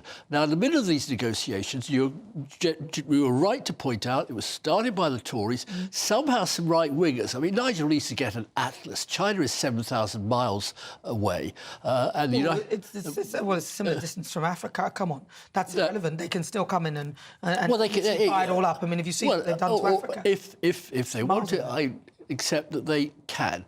But it is the idea that America is just going to not be worried, and you legally have to rule these places under law. I love Tucker Carlson saying British Empire was wonderful. They didn't think that in the 1780s when George Washington said, we want English ruling us like we need a hole in the head. I think the point he was making, if I will, is that even where the British have colonised things, they haven't left it like the bungling way the Americans left Afghanistan with all the weapons and everything else. The British have, at least tried to do it with respect. Empires are a natural... No, I don't do anti-Americanism. I'll leave that to you. I'm just saying... Just the way you just attacked them the way they left Afghanistan. Well, that was terrible. Correctly. Anyway, let's not go on to the idea that the British Empire was wonderful. I come from a part Irish family. I mean, go and sell that in Ireland. I'm just saying in comparison. Anyway, to go back to Chagos Islands, very, very, very simply, we are snookered by the fact that Margaret Thatcher did not conclude a conclusive deal. It was a 99-year lease, and it's running out, and every single court of law regards Mauritius and the Chagos Islands, the two together, as a former colony of Britain. It was granted its independence in 1968. We conquered it from the French. I've been there. They speak French more than English, curiously enough. And it's time to sort of go back. We're stuck under international... So is America. But why would the Labour government try and push this through so quickly? They're not. It's been... No. They were trying to push this through before Donald Trump got in. Now, that is not a good look at all, is it? Look, we are the only government, I think, in Europe that sent its head of government and its foreign minister, Sir Keir Starmer, David Lammy, to meet, greet, lunch, dine with Donald Trump early on, and some of these things, I'm sure, were discussed. I doubt if Donald Trump's an expert on the Diego Garcia. He'll have experts who need to find solutions. Now, the difficulty is that in between time, both the Tories and then it was just taken over by Labour. The chief negotiator on the British side is actually Lord David Frost's wife. Harry Matthews. I mean, she is the Foreign Office expert. Curious that Lord Frost, of course, is very, very anti-European and one of Mr. Boris Johnson's old chums. So it's just what can you do under international law? Now, we've had an election in the Chagos Islands, and quite sensibly, the guy who won said, elect me and I'll get the Brits to pay billions and billions. What about Rachel Reeves? Oh, forget Rachel Reeves. I'll screw the money out of the Brits. And the difficulty is, believe it or not, we don't have that kind of money to hand over. So I'm not quite sure what Donald Trump will do. I don't think it's going to be top of his agenda on Monday. I think the problem here, and it's the rush with which David Lammy, Keir Starmer... It was. And they didn't need to do that. And any sensible government with an incoming government for the United States would wait and not give this sort of sense of urgency as if they want to get it all signed. On the contrary, surely... No, that's what they were doing. No, forgive me. Even Mauritius... I was Foreign Office Minister. I mean, I really think some people should get an atlas and look at a bit of history, even my dear friend Nigel. Britain went very slow early on because we recognised that Trump was likely to come in when a lot of people thought he wouldn't. But you're still under the cosh of international law and international rulings. And that is exactly why there's no decision. And we've politely and in a friendly way said to the US administration, OK, you've got a new administration now. Do you want to rethink? The previous Biden administration were delighted because it guaranteed them an unsinkable aircraft carrier in the middle of the Indian Ocean, a priceless strategic asset. And people like Nigel, the Daily Mail and some Tories working up a lot of angst on this and doing Britain and America a great disservice. All right. Well, you know, I don't need to be an expert in international law or an ex-Home Office minister to know that if you are going to do this, ultimately you need to consult the people of that island. And that was the mistake the first time. Mrs Thatcher made, I agree with you. Mistake. And in fact, in doing this, they're making the same mistake again. And it is wise to wait for a new government to come into place. Which is what the Labour government's done. Well, and the Tory government would have done it too. The Tory government would have done exactly the same. But they were rushing this through, and nobody likes that look. Dennis McShane. Great pleasure, as always. Danger Mouse. Thank you. DM, always a pleasure. Well, good afternoon. If you just tuned in, where have you been? It's fine. You haven't missed all of the show. You just missed about almost an hour and a half, but it's fine because we've got loads more still to come. This is GB News. We are Britain's news channel. I'm Nana Akua. We're live on TV, online and on digital radio. Next, it's time for the Great British Debate this hour. And I'm asking, is Donald Trump good for Britain? We're proud to be GB News, the People's Channel. And as you know, we always love to hear your views. Now, there's a new way of getting in touch with us at gbnews.com/yoursay. By commenting, you can be part of a live conversation and join our GB News community. You can even talk to me, Bev Turner, or any of the members of the GB News family. Britain's Newsroom. Weekday mornings from 9:30. Mr. Motivator, he joins us now. Mr. Motivator, a very happy new year to you. Thank you so much for joining us on the show. There you are, bright and early. So how are things? How can we all kick ourselves into shape? By the end of January, most people have thrown their New Year's resolution out the window.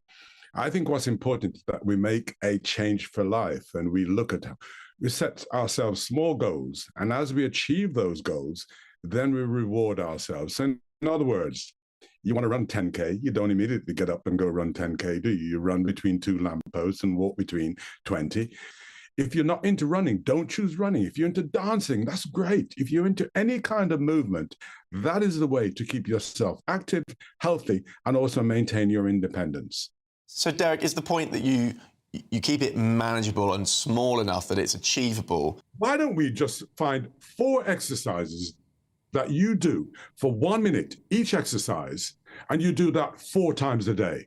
Achievable, isn't it? That's only 4 minutes of exercise. And I guarantee at the end of the day, you'd have done 12 minutes, which is like your daily dozen. So there's your goal. I wanted to do a daily dozen of exercise lasting a minute each, right? And the first thing you could be doing is getting up from your chair, right? The moment you stand up, you incorporate so many muscles in your legs, right, that you're going to feel good, yes? So, right, go on then. Get up off your chair, Adam. Show me how it's done. Easy, come on. Easy, yeah.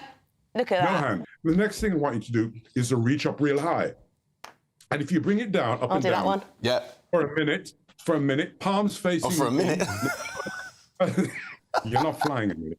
That's better. There we go. GB News, the People's Channel.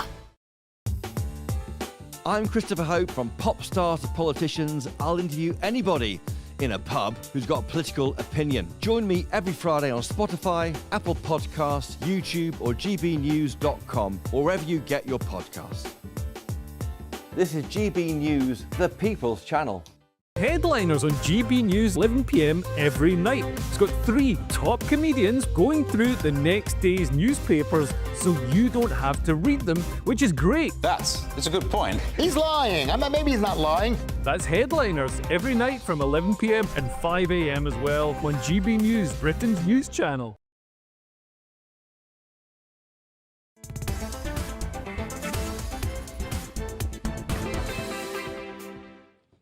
is just coming up to 22 minutes after 4 o'clock. This is GB News. We are Britain's news channel. Don't forget, download the GB News app. It is completely free. You can watch all the programmes on the channel at your leisure, or why not stream us live on YouTube. Now, though, it is time for the Great British Debate this hour. And I'm asking, is Donald Trump good for Britain? Only 2 days remain until Donald Trump is sworn in as the 47th President of the United States of America. Now, as he re-enters the White House, he'll be faced with many challenges, including the UK's turbulent deal with Mauritius over the Chagos deal. So for the Great British Debate this hour, I'm asking, is Donald Trump actually good for Britain? Well, joining me now, broadcaster and columnist Lizzie Cundy, and also former Labour advisor Susie Stride. We've got them the wrong way around. There we go. I don't mind being Lizzie. You've got to love Lizzie. No, you're not Lizzie. It's true. That is true. There can only be one of me, thank the Lord. Let's Susie Stride. Yes. Now, come on, is Donald Trump good for Britain? You were part of a team of people who went off to America to try and support Kamala Harris and potentially help her win the presidency. So what are your thoughts? Is Donald Trump good for Britain?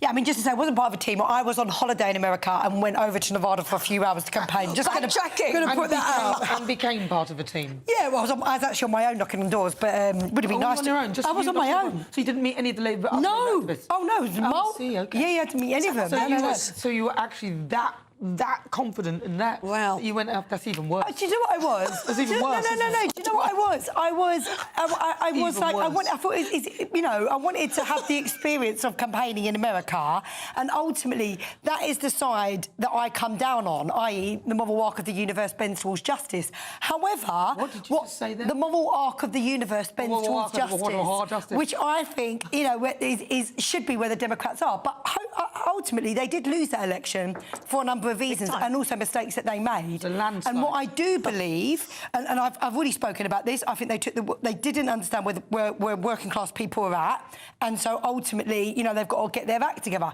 Coming round to Donald Trump, I think it's very important, wherever I stood, wherever I campaigned on it, he is now the incoming president. Right. And ultimately, it is our job. I mean, I'm not part of the UK government, but it is very important that we build those relationships. It's very important that, we also get the best deal for Britain on trade and a whole lot of other stuff. And, in answer to this question, I think ultimately we don't yet know the answer to the question. We don't yet know if he's going to be good. What do you think, though? What do I think? Well, look, I'm hopeful because I'm the ever optimist. I'm hoping because, look, what you can see with Donald Trump, he does have a love for this country, doesn't he? He has a love for this country. So I hope that we're going to be able to sign a good trade deal with him.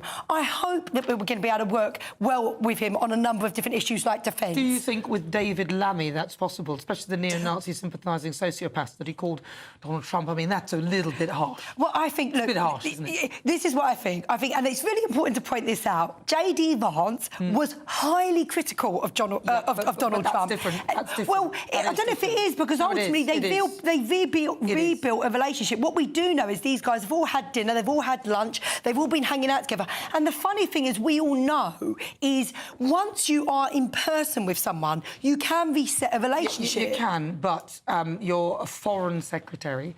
Then that is your job to broker good relationships with anyone around the world. Yeah. It is unwise to talk about somebody like that who may well be somebody you're going to have to deal with. I'm going to be honest, it was at a time when the vast majority of a lot of people were being highly critical of Donald Trump. Yeah, However, the point is he's an MP. I think David Lammy is going to be able to rebuild that relationship, reset that relationship. I think they've already begun to do that. We know they've had these dinner in New York and whatnot. All right, well, listen, before we get to you, Lizzie, I'm just going to go over to Washington, D.C, because we've got some live protesters who are there in Washington, D.C, protesting against Donald Trump.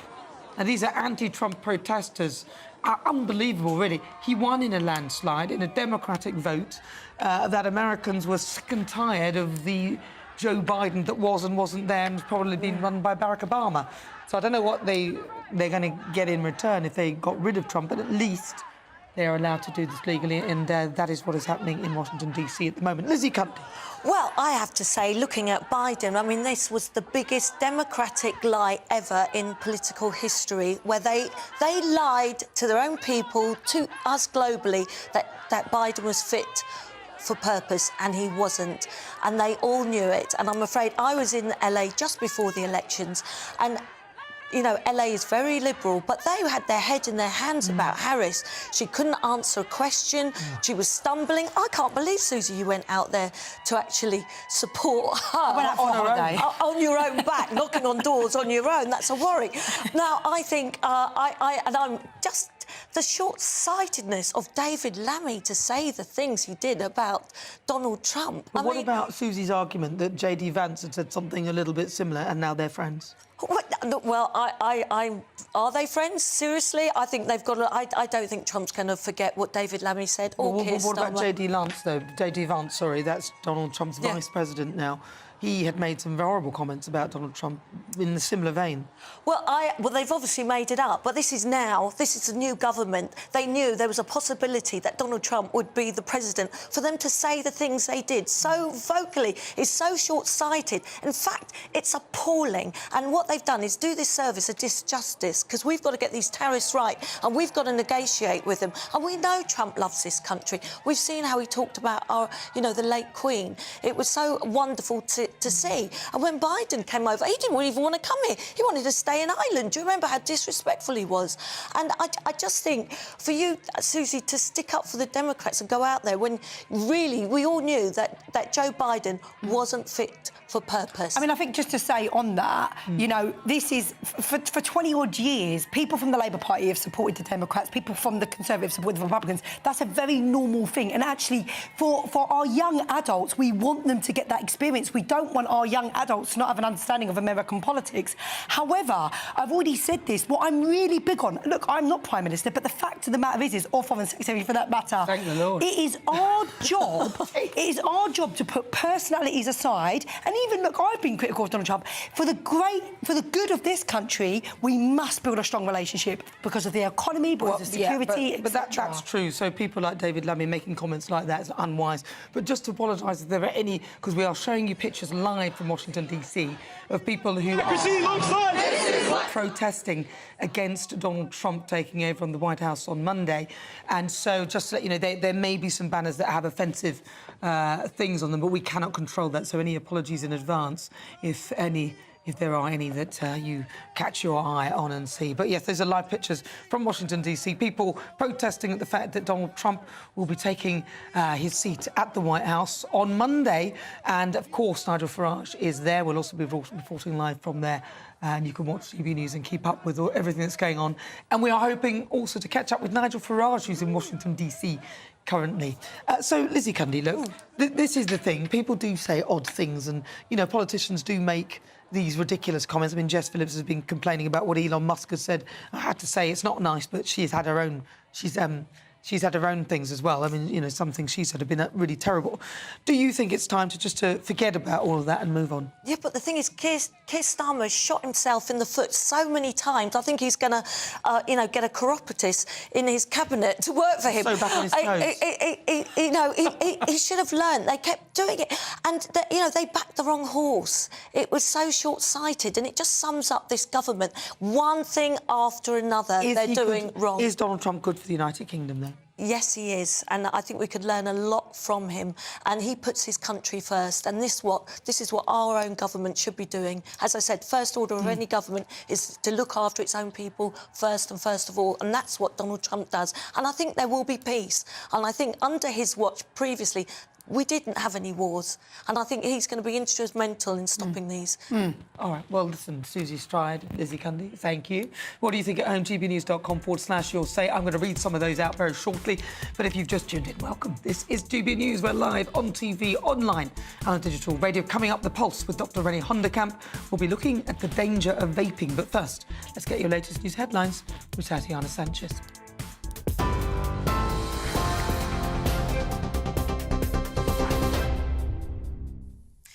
Nana, thank you very much. The top stories. At least 30 people have been injured after a ski lift collapsed in Spain. 9 of those are very seriously injured and 8 people are seriously injured, according to the regional government. Around 80 people remain trapped there, hanging in the chairlift at the resort in Aragon, according to the state TV channel TVE. The cause of the cable failure remains unknown. The Israeli military says it's preparing to receive hostages after their release from Hamas captivity ahead of the ceasefire deal taking effect. Israeli ministers gave a full approval yesterday. After a 6-hour meeting, the decision was made to support the deal at the final moments. In a phased release, the first 3 hostages will be freed tomorrow, followed by 30 more over a 6-week period. Women and children plus older men will be the first to be released. British hostage Emily Damari is reported to be amongst the first 33 hostages leaving captivity, according to the Jewish Chronicle, but there's yet to be confirmation on that. In return, Palestinian detainees will be released and a sharp increase in humanitarian aid. This all comes as the Israeli army says it conducted strikes on 50 terror targets across the Gaza Strip yesterday. Back here in the UK, 8 people have been arrested at a pro-Palestine march in central London. The arrests are for public order offences and for breaching the conditions that have been put in place. Thousands of people are calling on the government to stop arming Israel. The pro-Palestine march had planned to assemble outside the BBC, accusing the corporation of bias. However, because of its proximity to a local synagogue, the Metropolitan Police has restricted the group to Whitehall. A 61-year-old woman was arrested yesterday on suspicion of inciting others to breach public order conditions. 1,000 officers are on the scene in the capital monitoring the march. And as you've just heard, meanwhile, 4 days of special events are beginning ahead of Donald Trump's inauguration as US president. Thousands of people are marching in protest as we speak, including women's rights groups. The 47th president's inauguration will be the first to be held indoors since Ronald Reagan's in 1985 because of cold weather. Temperatures are expected to drop to minus 14 degrees. Those are the latest GB News headlines for now. More in half an hour. For the very latest GB News direct to your smartphone, sign up to News Alerts by scanning the QR code or go to gbnews.com/alerts.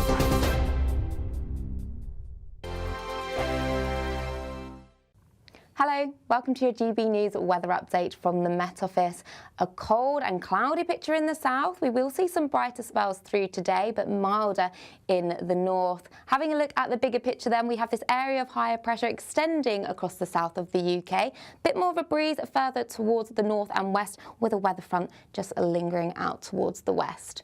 So through the rest of the afternoon and evening time, we hold on to this blanket of clouds, so murky conditions across much of England and Wales. That cloud will continue to push its way further towards the north. We may see some breaks, and when we see any lengthy clear skies, that's where we'll see a touch of frost developing and perhaps some fog patches.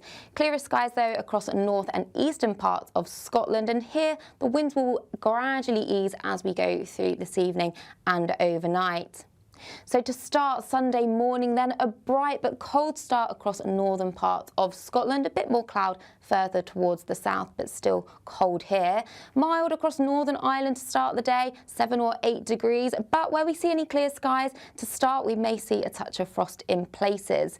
But otherwise, across the bulk of England and Wales, a cloudy picture to Sunday morning with some drizzle and even some snow grains from the English Channel just pushing their way further towards the north.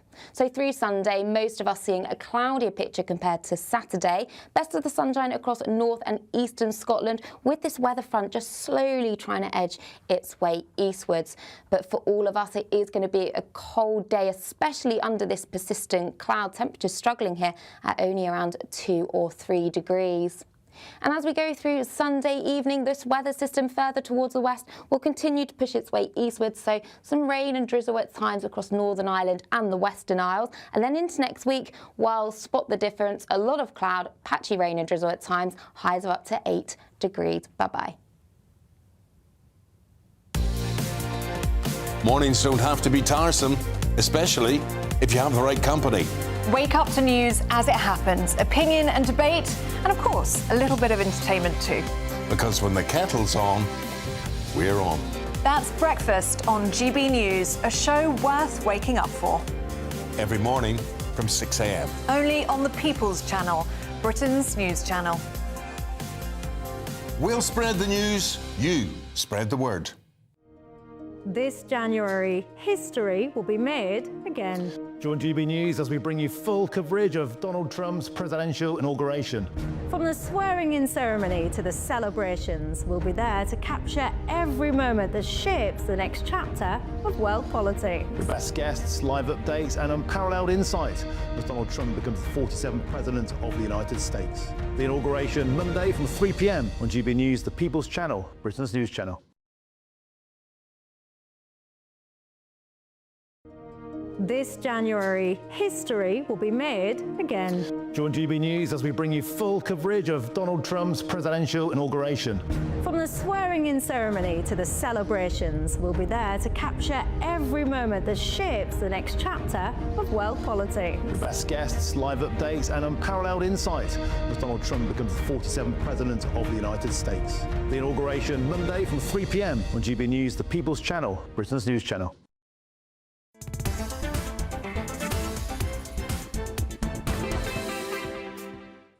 So you don't want to miss that. You maybe make sure you stay tuned to that. It'll be riveting viewing here on GB News.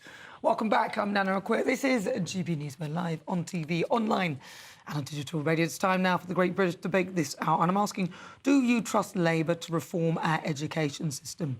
Now, underperforming schools are quickly learning that they'll soon get a get out of jail free card under Labour's new children's wellbeing and school bills.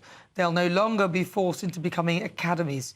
The Great British Debate this hour. Do you trust Labour to reform our education system? Let's debate this. Joining me, broadcaster and columnist Lizzie Cundy, and also former Labour advisor Susie Stride. All right, Susie Stride, I'm going to start with you because, yes, like me, you've had many years in education. Yes. So talk to me. What do you think? Have you looked at the reforms? Yeah, I mean, look, this is an area that I'm very passionate about. Also because, look, and I don't agree with being party political about something if there's nothing to be party political about. But the fact is over that, I first started working in education, I think, 2005-06. The difference over that decade after the Conservatives, like the number of my friends and just people that were just leaving schools because they just, you know, how difficult it came to be a teacher in schools because either the lack of support or the cuts to teaching assistants or, you know, extracurricular for young people, all these different things began to go downhill. So, you know, for me, yes, I'm very excited about this new Labour government, also because you look at the track record of a Labour government is kids that were in porta cabins back in the day, schools rebuilt. Again, we've got kids learning in porta cabins. We're going to rebuild schools. Record numbers of teachers leaving schools. You know, we're going to attract good teachers back in, 6,500 new teachers. And let's be honest, all of us can remember when we were in school, the thing that really does change your life is a good teacher. I did geography at Cambridge because I had a great geography teacher. We want good teachers. We want to recruit good teachers. We want to support those teachers. We want to make sure that special educational needs students are getting the right support. And the fact is, sorry, but the Tories failed on every single front. Well, education was probably the one thing that they did an okay job on, and actually quite a good job. And let's just be clear, Bridget Phillipson is saying that what will happen is there'll be a one-size-fits-all education system now, rather than other schools being able to choose whether they want to slightly diversify their curriculum. So if, say, this school does Latin, like my daughter's school does Latin, Latin is a base language for many other languages, and good if you are studying languages. Things like Latin will no longer be part of that, which means that academies, or which will not be academies anymore, won't have the power also to pay their teachers a different amount of money because there'll be a set amount that the teachers can be paid, and also that people who are not fully trained teachers won't be allowed to teach in schools, in fact. So a lot of teachers come on, you know, learn after being from university. They learn on the job and they become good teachers within that environment. Bridget Phillipson, her reforms are going to put an end to that, and that's not good for the teachers. Look, I wouldn't trust this Labour government to reform a fish and chip shop. I'm sorry. What they're doing with the VATs on private schools is atrocious, and I know so many people where this is so affected their lives, their aspirations. 35,000 children are going to be having to move from private schools to state schools, so that's more pressure yet again on the state schools, which classes are big enough. We've got net migration running nearly at 750,000. I mean, it's huge. Teacher workforce is at its lowest ebb, with only, you know, I think it grew by fewer than 300 teachers. teachers, so much pressure on the teachers. And Keir Starmer wants to, tell the teachers how, they should show the pupils how to brush their teeth and do all these extra things. I'm afraid I can't see it. And what they're doing to those that want to go to private schools that now have to go to a state school, putting that extra pressure onto state schools is absolutely appalling in my eyes. So to be clear, so the bill that they're trying to push through, it's actually in its second reading, and it aims to ensure that all state schools, academies and those run by local authorities follow the same pay and conditions framework. There's no flexibility. And academies, these are sort of like independent of the local authorities, and currently they have the freedom to set their own pay and conditions for their staff, and some of them will actually exceed national pay scales for teachers. So what it will mean is that some teachers who are getting a better pay will have to then come, they'll have to reduce the pay. Now, this is not good, and why is she meddling? There's not a problem with this right now. I mean, presumably what this is about, this is probably to do with making sure that there's quality across the board. So the point is if you've got... Ultimately, you get some fantastic academies. I've got a friend there's a head teacher of one. And then you've got ones that actually are struggling and are failing. But that's and what they're trying to do, obviously, is to create, a standardised level of quality to make sure that, the ones that are failing aren't doing things a certain way. However, interestingly on this, I'm not sure what I think, because I think there is something good in, trusting schools to have that kind of diversity and being able to pick and choose. And having worked in... They'll lose... Yeah, and so I'm not fully sure. I mean, I'd need to read a little bit more into this, but what I'd have thought, what they're trying to do is safeguard children from having a poorer quality education, because maybe you've got someone who's not a fully qualified teacher. Yeah, but a lot of the teachers, a lot of the schools work in that way. So say somebody who's an ex-military personnel can come in and learn on the job to be a good teacher. Yeah. And a lot of the schools, the academies, like that because they can mould the teachers in the way that they want to address their actual students and what their actual needs are. Yeah. And the problem is one size fits all doesn't work in education because everybody learns differently. So you have to be able to adapt to your students. I don't think Bridget Phillipson understands any of that. I don't think so either, Nana, and I just don't understand why they're meddling in it. They shouldn't have, and I'm worried that those that are very, academic are going to not get, are going to be held back, and those that need the help are going to fall at the wayside. Susie, you must be able to see this, and you look at what's going on with net migration, the huge figures which the Labour Party really have no appetite to sort, in my eyes, is only going to put more pressure on the schools. I think, look, the bigger picture here is that kids are going to... I mean, this is one thing, and I'll just come back to that in a moment. The bigger picture on education is, under Labour, kids across this country are going to get a better education, whether it be that there's going to be more teachers in schools, whether it be we're going to pump more money into extracurricular, even the mental health support. Having worked in schools, particularly on mental health, so many kids are not getting the education they need because they're struggling with anxiety. All those areas... You're saying that, yes. You need to qualify it. How are they going to get those things?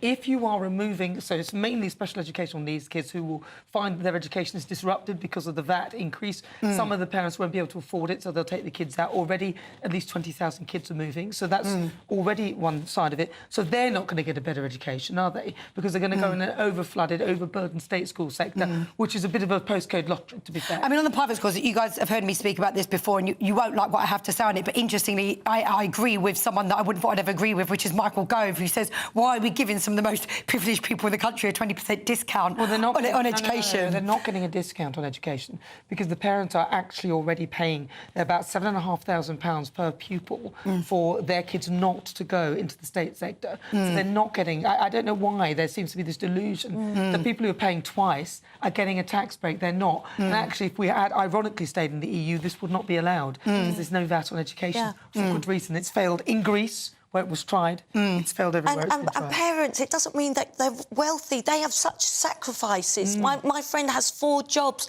to keep her daughter in private school, and now she's having to shift her, all that unsettledness, to a state school that is going to really just affect her whole education. A lot of this seems ideologically driven because the money they're going to make isn't actually that much. But this show is nothing without you and your views. Let's welcome one of our great British voices, their opportunity to be on the show and tell us what they think about the topics we're discussing. Let's go to bed. Let's have a chat with Julie Ford. Julie Ford, what do you think of this? She's meddling. Bridget Phillipson, it feels like they all want to have their little bit, even if it's not needed. But what's your view? Yeah, absolutely. They all want to have a little fiddle, don't they? I certainly don't think that they're going to be able to reform the education system. And this plan that they're putting in place, I think it's taking us backwards, and backwards in a very bad way.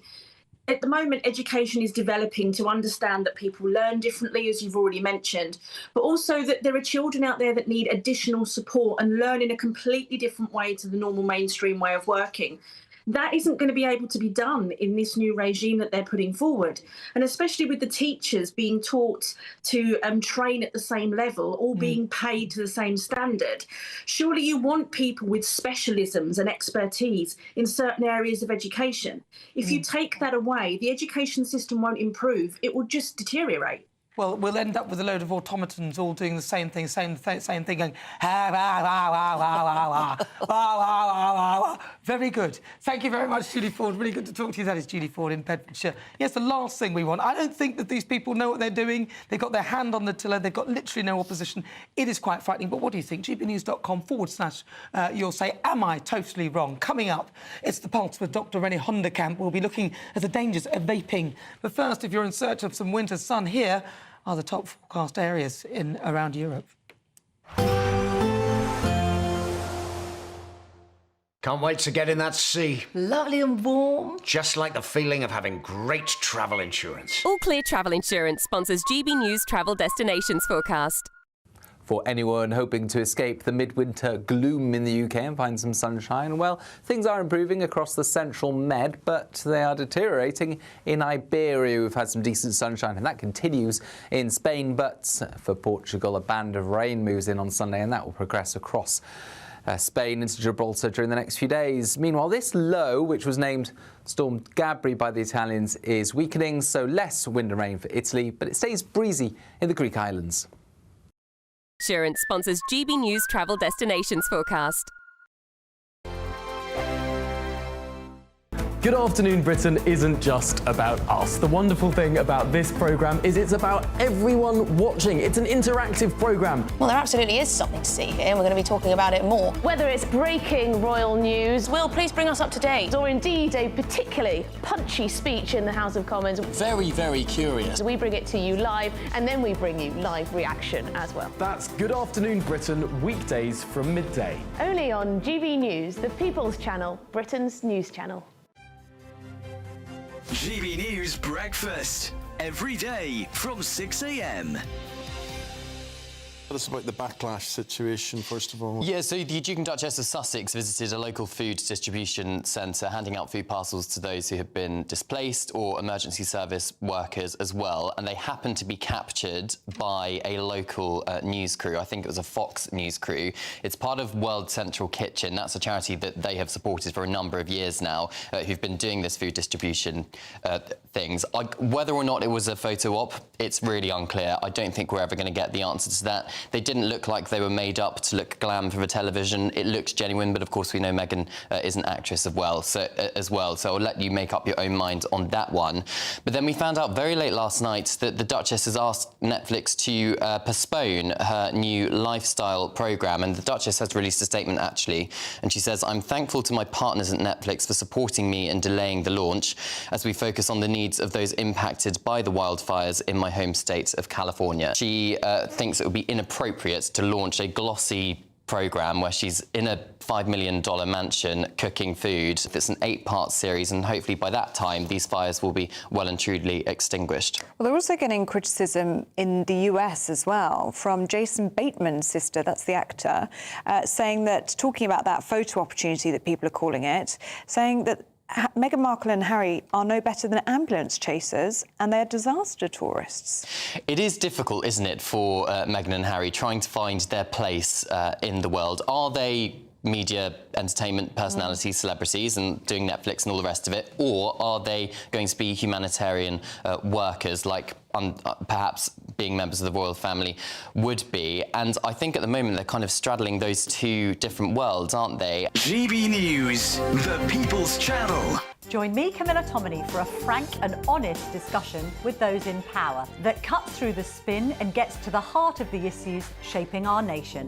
You haven't confirmed that you want to stand as leader, but you haven't ruled it out either. This report basically says that he's not fit to stand trial. Is he indecisive?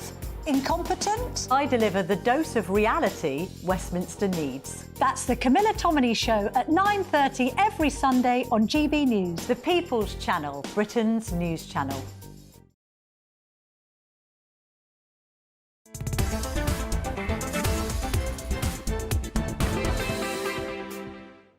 Welcome aboard. This is GB News. I'm Nana Akua. Now let's talk about our health, because former Hollyoaks star Paul Dannon died this week at aged 46, with his management confirming the devastating loss in a statement on social media. Months before his death, Paul shared a terrifying health scare, revealing that he had collapsed and was rushed to the hospital, where he spent time in intensive care battling pneumonia. Now, he attributed this to this near-fatal experience to his vaping habit. We don't know why he died, but let's talk about the dangers that vaping poses. Dr. Renee Honderkamp joins us now. Yeah, so terribly sad, isn't it? Very sad. Terribly sad. And that story that he told about going to hospital is one of the dangers. So you can get infection because when you're vaping and you're putting hot steam into your lungs, whether or not it's got nicotine, you're causing constant inflammation. So when you come up against something like an infection, you're less likely to beat it off and end up with pneumonia, which is what poor Paul had. And we see that quite often now, because the other thing about vaping is people do it all the time. Whereas if they're smoking, they probably pop out 3 or 4 times a day from work to smoke if they go to work. But vaping, they've got one in their hand and they're just constantly doing it. Now, whilst the manufacturers would like to say that it's probably safer than smoking, we don't think it is now. And we think that long term, you know, you're at risk, as you are with smoking, of getting diseases like COPD, chronic obstructive pulmonary disease. And I can tell you that if we could take children to see people dying of that in hospitals, it is the worst way to die, gasping for breath, where your lungs no longer do their job. Wow. I mean, just imagine. So you get cardiovascular disease because in these vapes, there's about 2,000 chemicals, Nana, and we don't even know what some of them are. They've tried to analyse them and they don't actually know what some of these chemicals are. There's some pesticides in some of them. They're just bad. And we don't know where lots of them are coming from. So we're putting into ourselves more than we would if we even smoked. Obviously, they've got high levels of nicotine sometimes and you're smoking much more. So you're getting much higher levels of nicotine and steam. Just all round, it's a bad thing to do to your lungs. All right. Well, listen, Renee, you're up later, Saturday 5, at 6 o'clock after this show. What can we expect? So we have a new show tonight. It's really exciting. So we've got 6 till 8. We've got more or less our normal stuff, but we're going to jazz it up a bit. It's going to be really exciting. But then after that, from 8 till 9, we've got a peek behind the curtain into us. And it's going to be a bit about our lives, what we're up to, some viewer comments. We're going to have a glass of wine. So we're going to talk about all the serious stuff, the grooming gangs and everything else, and then we're going to go over to the less serious stuff for that last hour. So that's what we want people to do. So the Saturday 5, make sure you join Dr. Renee Honderkamp and 4 others. I'm sure Darren Grant will be there too. No, he's poorly. Oh, he's not well. But listen, coming up, we don't have Nigel, but we will have Reform UK Chairman Zahir Yusuf joining me shortly.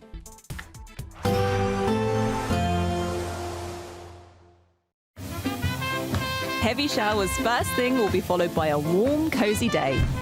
Boxed boilers, sponsors of weather on GB News. Hello, welcome to your GB News weather update from the Met Office. A cold and cloudy picture in the south. We will see some brighter spells through today, but milder in the north. Having a look at the bigger picture then, we have this area of higher pressure extending across the south of the UK. Bit more of a breeze further towards the north and west, with a weather front just lingering out towards the west. So through the rest of the afternoon and evening time, we hold on to this blanket of clouds, so murky conditions across much of England and Wales. That cloud will continue to push its way further towards the north. We may see some breaks, and when we see any lengthy clear skies, that's where we'll see a touch of frost developing and perhaps some fog patches. Clearer skies, though, across north and eastern parts of Scotland, and here the winds will gradually ease as we go through this evening and overnight. So to start Sunday morning then, a bright but cold start across northern parts of Scotland. A bit more cloud further towards the south, but still cold here. Mild across Northern Ireland to start the day, 7 or 8 degrees. But where we see any clear skies to start, we may see a touch of frost in places. But otherwise, across the bulk of England and Wales, a cloudy picture to Sunday morning with some drizzle and even some snow grains from the English Channel just pushing their way further towards the north. So through Sunday, most of us seeing a cloudier picture compared to Saturday. Best of the sunshine across north and eastern Scotland, with this weather front just slowly trying to edge its way eastwards. But for all of us, it is going to be a cold day, especially under this persistent cloud. Temperatures struggling here at only around 2 or 3 degrees. And as we go through Sunday evening, this weather system further towards the west will continue to push its way eastwards, so some rain and drizzle at times across Northern Ireland and the Western Isles. And then into next week, while spot the difference, a lot of cloud, patchy rain and drizzle at times, highs of up to 8 degrees. Bye-bye. A nice bright morning will generate a lovely warm day, right through to the evening. Boxed Solar, sponsors of weather on GB News. There's just 2 weeks left to grab your chance to win our biggest cash prize so far. £50,000 in tax-free cash. How would you react if you won? Oh my God. That's a big surprise. Amazing. Just the best feeling ever. I'm in shock. That is absolutely fantastic. Thank you. For another chance to win, text cash to 63232. One entry costs £2 plus one standard network rate message. Or text bonus to 63232. 5 entries cost £5 plus one standard network rate message. Go to gbnews.com/win. Entries start from just £2. You can call 0903 681 3232. Calls cost £2 plus your network access charge. Or post your name and number to GB10 PO Box 8690 Derby DE1 9TT. UK only. Entrance must be 18 or over. Lines close at 6 p.m. on the 31st of January. Please check the closing time if listening or watching on demand. Good luck.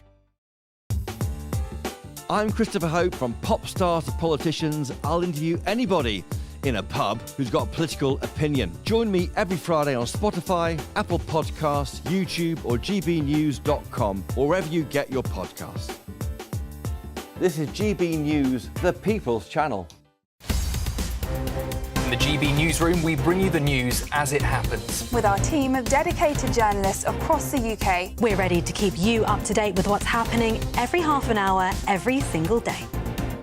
Bulletins here on GB News, the People's Channel, Britain's news channel. This is Britain's Newsroom, where your voice matters. It's just astonishing. With expert analysis and honest opinion, we don't just keep you informed. We bring you unique perspectives you won't see anywhere else. Can't argue with any of that. When the news happens, it happens here. On Britain's Newsroom, weekdays from 9:30 a.m. Only on GB News. It's Patrick Christie's Tonight, and here we do things differently. It's explaining the absolute madness of this, doesn't it? It's explosive. I mean, this is very good. It's lively. 850. Your government sat there short and it did nothing. It's controversial. And the Middle East has been in turmoil since before I was born. It's everything you need to kickstart your evening. Everyone's had their Weetabix tonight. I love to see it. That's Patrick Christie's Tonight, weeknights from 9 p.m. Only on GB News, the People's Channel, Britain's news channel. Mornings don't have to be tiresome, especially if you have the right company. Wake up to news as it happens, opinion and debate, and of course, a little bit of entertainment too. Because when the kettle's on, we're on. That's Breakfast on GB News, a show worth waking up for. Every morning from 6 a.m. Only on the People's Channel, Britain's news channel. We'll spread the news, you spread the word.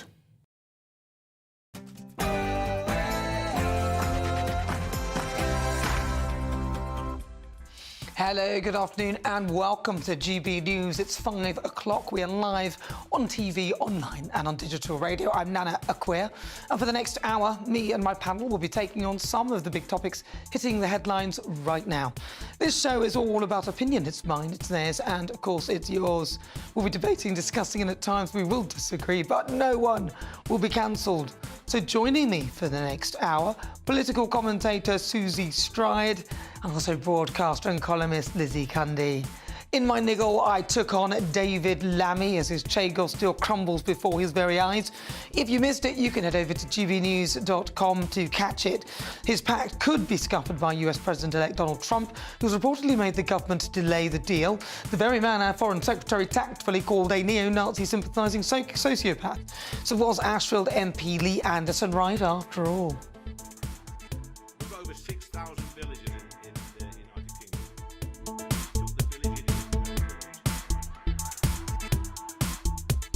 Yeah, he basically called him the village idiot. Or maybe that's a bit harsh. What do you think? So for the Great British Debate this hour, I've been asking, are you glad Donald Trump is stepping in over Chagos? If you want to vote, check out the website, gbnews.com. I'm also asking, is it time for Sir Keir Starmer to come home? Rather than facing the farmers and pensioners and the grooming gang survivors head on, he always seems to be somewhere else.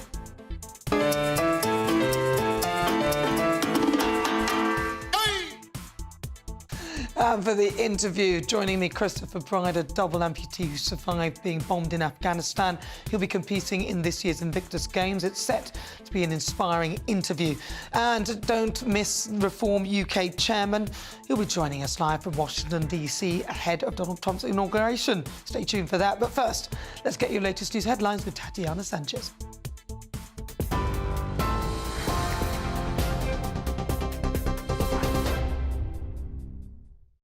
Nana, thank you very much and good afternoon. The top stories from the GB newsroom. At least 30 people have been injured after a ski lift collapsed in Spain. 9 of those are very seriously injured and 8 are seriously injured, according to the regional government. Around 80 people remain trapped there, hanging in the chairlift at that resort in Aragon, according to the state TV channel TVE. The cause of the cable failure remains unknown. The Israeli military says it's preparing to receive hostages after their release from Hamas captivity, ahead of the ceasefire deal taking effect. Israeli ministers gave a full approval yesterday.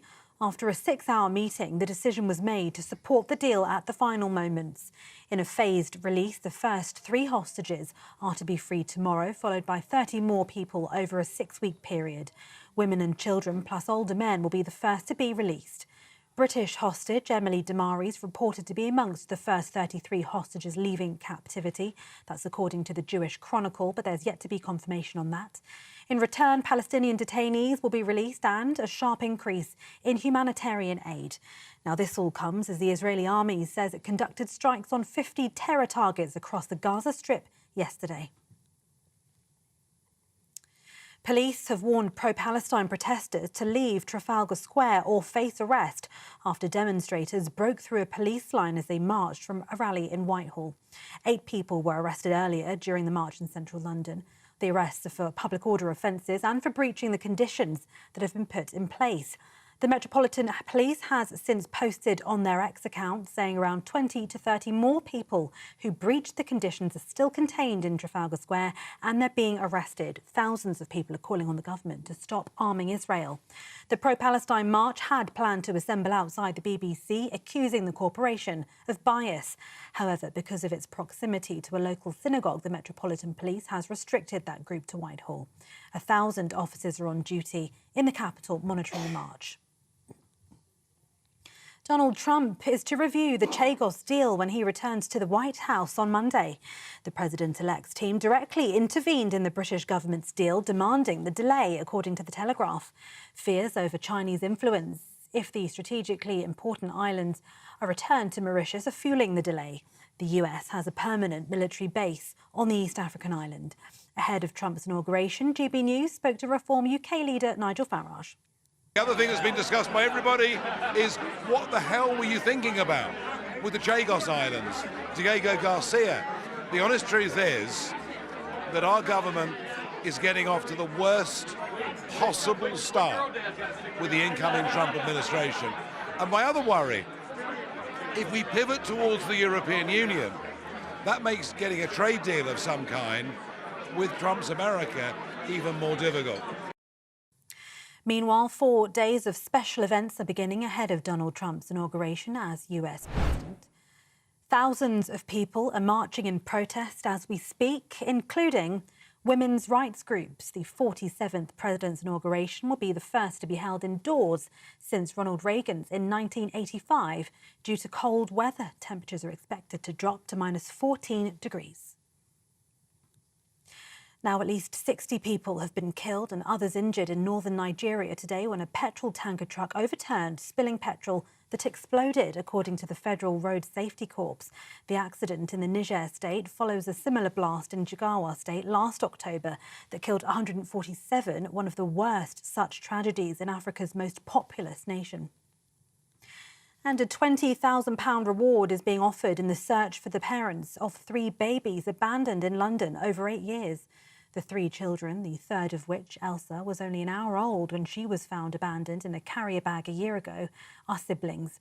Babies Harry and Roman were discovered in similar circumstances in 2017 and 2019. Police say despite reviewing hours of CCTV footage and analysing DNA, their parents are still unidentified.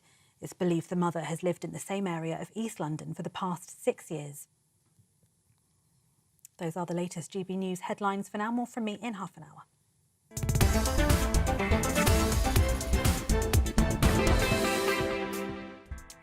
Thank you very much, Tatiana. You're with me. I'm Nana Akua. This is GB News. We're live on TV, online and on digital radio. Coming up, I'll bring you the latest on the Chagos Islands, where Donald Trump's team have directly intervened in the British government's deal, as well as the latest from Trump's second inauguration. Chairman of Reform UK, Zia Youssef, will join me live from Washington, D.C.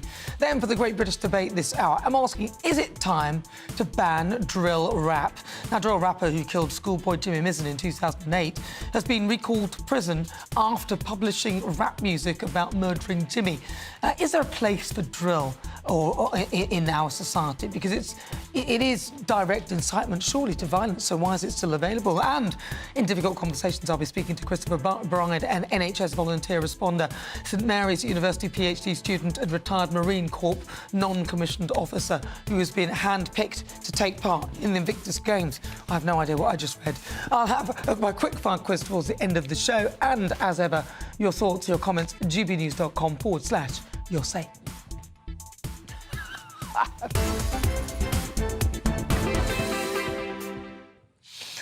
So, Sir Keir Starmer's Chagos Island deal has been delayed over concerns of Chinese influence. Back in October, Number 10 announced it would hand over sovereignty of the island to Mauritius, where there is a joint US-UK military base. Now, the hold-up is thanks to direct intervention from Donald Trump's team as the president-elect begins the celebrations ahead of his inauguration on Monday.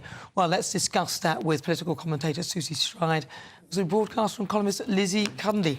Now, I talked to Dennis McShane about this. I did a monologue on it. We'll be speaking to Zia very shortly, and I'll speak to him about this as well. But it is the intervention of Donald Trump that has paused this deal. Yet, it would appear the Labour Party were trying to push this through before he took office. It's absurd. It is absurd, and we can all see through it. And Donald Trump has every right to intervene on this, and thank goodness that he is over the Chinese concerns. But as we just heard Nigel Farage say, what the hell are they doing? What are they thinking about? It's just unbelievable. And I'm so glad that Nigel Farage is over there at the minute, because this government is going to need Nigel Farage in the help to mend relations with Donald Trump. They really are. What a start. What do you think, Susie Stride? Well, I think it's really interesting what the gentleman you had before was saying, that actually, in some ways, they don't have a choice, because international law, the rulings that happened, meant that actually it was the Conservative government that began this back in, I don't know if it was 2021, and under James Cleverly. Well, then, OK, so you can lay criticism at both governments, but ultimately, if you want to have a level of credibility on the international stage, you can't just ignore international rulings. That's just the way that life works. We may not like it, but that's just the way it is. And ultimately, international law, international rulings said that actually we need to do something about this. Now, I think it's absolutely right and fair enough that the incoming American president says, I want to scrutinise this deal, I want to look again at this. And that's absolutely right, and that's what he's going to do. But why would, and let's be honest, Keir Starmer and his clan, David Lammy, were trying to push this through before Donald Trump took office. It was quite clear that they were trying to get it done as quickly as possible, quickly as possible, quickly as possible. I think they may have even said something of that ilk.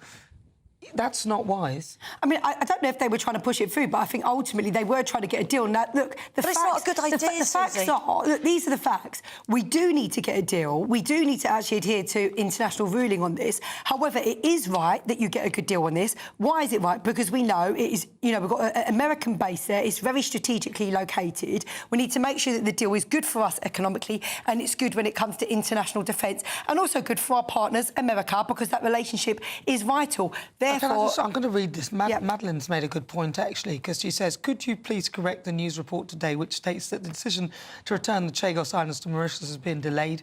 The Chagos Islands has never been owned by Mauritius, so they cannot be returned. That is a good point there. Yes, and we also had a Chagosian on, Vanessa, who said exactly the same thing. Exactly, and I've just seen a tweet saying Starmer is actually... this is an act of treason, because he shouldn't be deliberately giving away our overseas territories. He had no right, and we're paying the price for it. It never was Mauritius. You've got to speak to the Conservative government because they began it. No, you can't keep going backwards. Yeah, but you can't keep going back, because if it's not a good idea, you don't have to follow it through at the end, Susie. That's madness. You know that. It's not a good idea. And I am so pleased that Donald Trump has intervened in this and it is going to stop it. And we know the reasons why they were trying to rush it through. We're not stupid, Susie. I think what's really important here is ultimately you can't criticise, you know, the Labour government on this. The Conservative and Labour approach to this was no different. There was no different. James Cleverly started the talks. Actually, it's Liz Truss that, you know, opened them. No, I've got to stop you there. But the one thing that... I've got to stop you, and I'm going to stop you, because I'm criticising both of them equally. Yes. And as Lizzie said, if you have a bad deal, you don't push through a bad deal. And also, it's wise to take time. Yeah. So that is squarely on the feet of the Labour government. And what I do agree with, absolutely, you have to get the right deal in this. And obviously, look, somehow, and maybe we're going to see over the coming days, the deal maybe wasn't good enough. I'm not an expert in it, but the deal may not have been good enough. But that's why it's absolutely right that the incoming American president is now going to scrutinise it. But as I've said... But what a start with our new president, Susie. But as I've said, look, this is not something we want to play football with. This is actually very serious. You know, it is about defence. It's also about China and having a very hard line on China. And it is about saying that this American base, you know, needs to be protected and needs to be there, especially with global insecurity on the rise. Quite a few messages. Neil says the international ruling is not legally binding. So it isn't. And he said, stop twisting the facts. That's what he's telling to you. And he says, Ms. Stride, what are you saying about international law is true. It is true. But it's an advisory ruling on the Chagos Islands and was not international law. So it's just... Yeah, I agree. And also Mark said the same thing. The Chagos ruling is not international law. No. It's a recommendation and is not binding.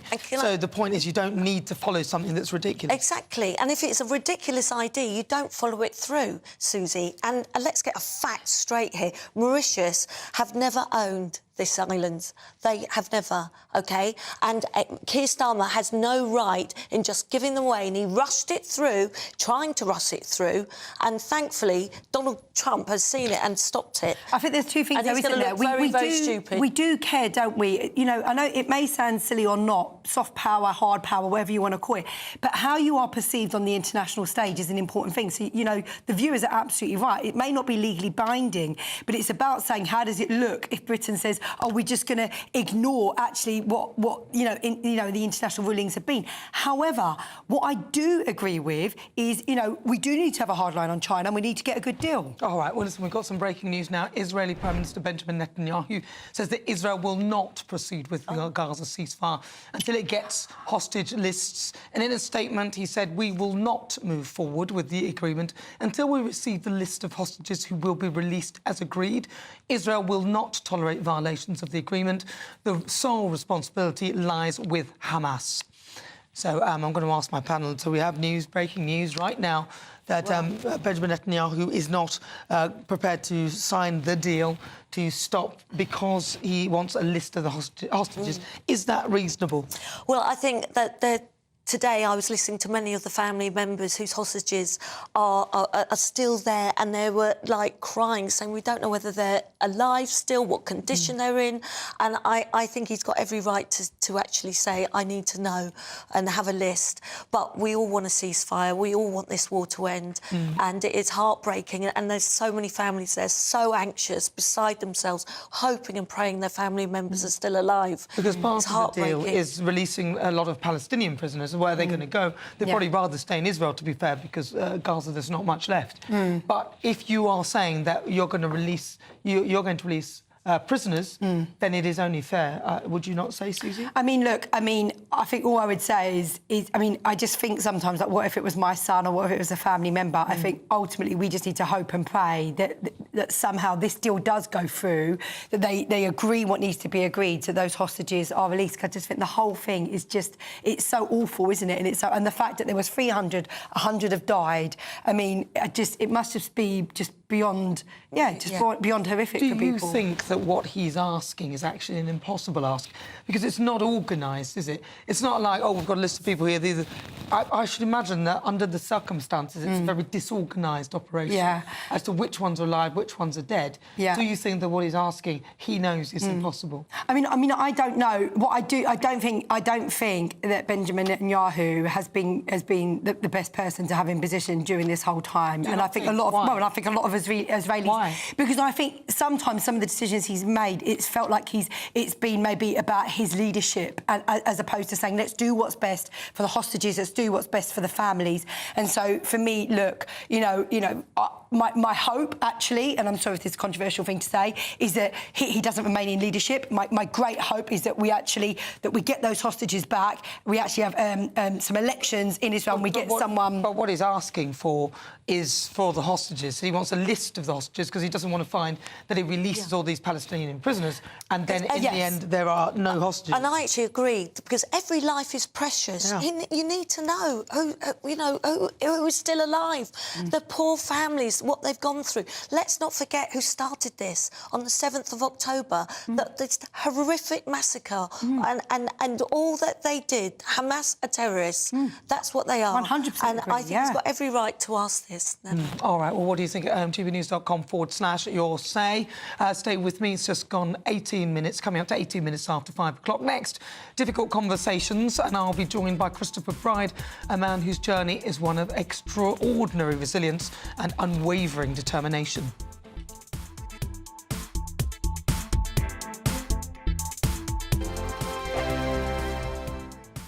We're proud to be GB News, the People's Channel. And as you know, we always love to hear your views. Now, there's a new way of getting in touch with us at gbnews.com/your say. By commenting, you can be part of a live conversation and join our GB News community. You can even talk to me, Bev Turner, or any of the members of the GB News family. Patrick Christie's Tonight. Weekdays from 9 p.m. 5 years ago today, Harry and Meghan shocked the world when they announced that they were stepping back from royal life in what has since been dubbed Megxit. Many royal experts thought the future of the royal family was in doubt after the Duke and Duchess of Sussex's bombshell Oprah Winfrey interview, their scornful Netflix documentary, and Harry's autobiography Spare that took aim at William and Catherine. Pleased to be joined now by entertainment and royal journalist Sarah Louise Robertson. Sarah, thank you very, very much. Great to have you on the show. So, Megxit, 5 years on, how's it gone for them? It couldn't have gone any worse. I remember, as you pointed out there, Patrick, 5 years ago, one senior courtier called this move a declaration of war on the royal family. Well, this is a war that Meghan Markle and Prince Harry have lost. They are the losers in this whole sordid affair. And the royal family have come out stronger, more unified and better than ever. She had it all in her hands to play with. It was all there to play with. She had the HRH title. She could have gone on to do wonderful things. And what's she now? A reality star. She's not even a working actress anymore. This new cookery show, Netflix have put it in the reality side of their categories. What a come down that is. We don't see them together in public anymore. She's doing her thing. She's going down the avenue of reality TV. And Harry's trying, I think, to do some of his charity work. I still think that if he held his hands up and some things happened, that maybe the British public would. He'd have to beg his brother. He'd have to beg his brother. The sticking point here is Prince William. Charles, yes, misses his son. I will say that again. He does. GB News, the People's Channel. This is Britain's newsroom, where your voice matters. It's just astonishing. With expert analysis and honest opinion, we don't just keep you informed. We bring you unique perspectives you won't see anywhere else. Can't argue with any of that. When the news happens, It happens here. On Britain's Newsroom, weekdays from 9:30 a.m. Only on GB News. In the GB Newsroom, we bring you the news as it happens. With our team of dedicated journalists across the UK. We're ready to keep you up to date with what's happening every half an hour, every single day. Bulletins here on GB News. The People's Channel. Britain's news channel.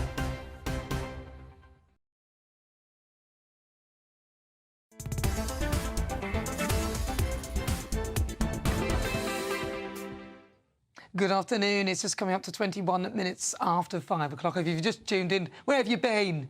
No, OK, it's good. I'm glad you're here now, but it's near the end of the show. Saturday 5 is on at 6. They've got a cracking lineup for you. I'm Nana Akua. This is GB News. We are Britain's news channel. It's time now for this week's difficult conversations. And joining me today is NHS volunteer responder, PhD student at St Mary's University and retired Marine officer who will be competing at the Invictus Games, Christopher Bride. Now, Christopher's journey is one of extraordinary resilience and unwavering determination. After surviving a life-altering IED explosion in Afghanistan, he faced years of gruelling recovery, ultimately becoming a double amputee. But instead of giving in to adversity, Christopher has thrived, earning 5 medals at the Marine Corps trials and becoming a powerful advocate for veterans and mental health awareness.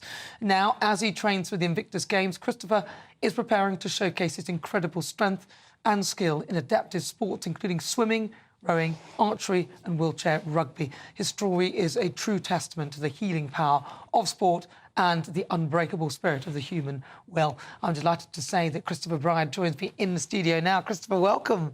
Thank you. It's really good to have you on board. So, Christopher, talk to me about your journey. What happened? Because you're now a double amputee. Yes, ma'am. You've obviously done a lot in recovery for this. Talk to me about how all of this happened. Yeah, so I was an infantry machine gunner, and I was attached to 27 Gulf Company. We deployed to Afghanistan in 2008 on a mission to train the Afghan police. I spent 7 months there, and my driver drove over an IED one evening late at night, and I got blown out of my turret, and I landed on my legs and shattered everything, and I was on fire and all that kind of thing as well. It was a long process of recovery. What happened to the driver? My driver, my vehicle commander, and also the other passenger all died. Wow. So I was the only survivor. So what as all of this is happening, were you conscious in your mind as to what was going on? Initially, when I first landed out there, you're quite stunned. Yeah. So I didn't really know what was going on. I couldn't hear anything because of the blast, and I was very hot. And what finally got me is I turned over and I saw one of my Marines burning not that far from me, and his face was melting into him. And oh, wow. Then my hearing started to come back, and I could hear people yelling IED on my radio out in the sand. And that's when I put my fire out, put my tourniquet on, and eventually they came and got me. And your legs, when you looked at them, what did you see?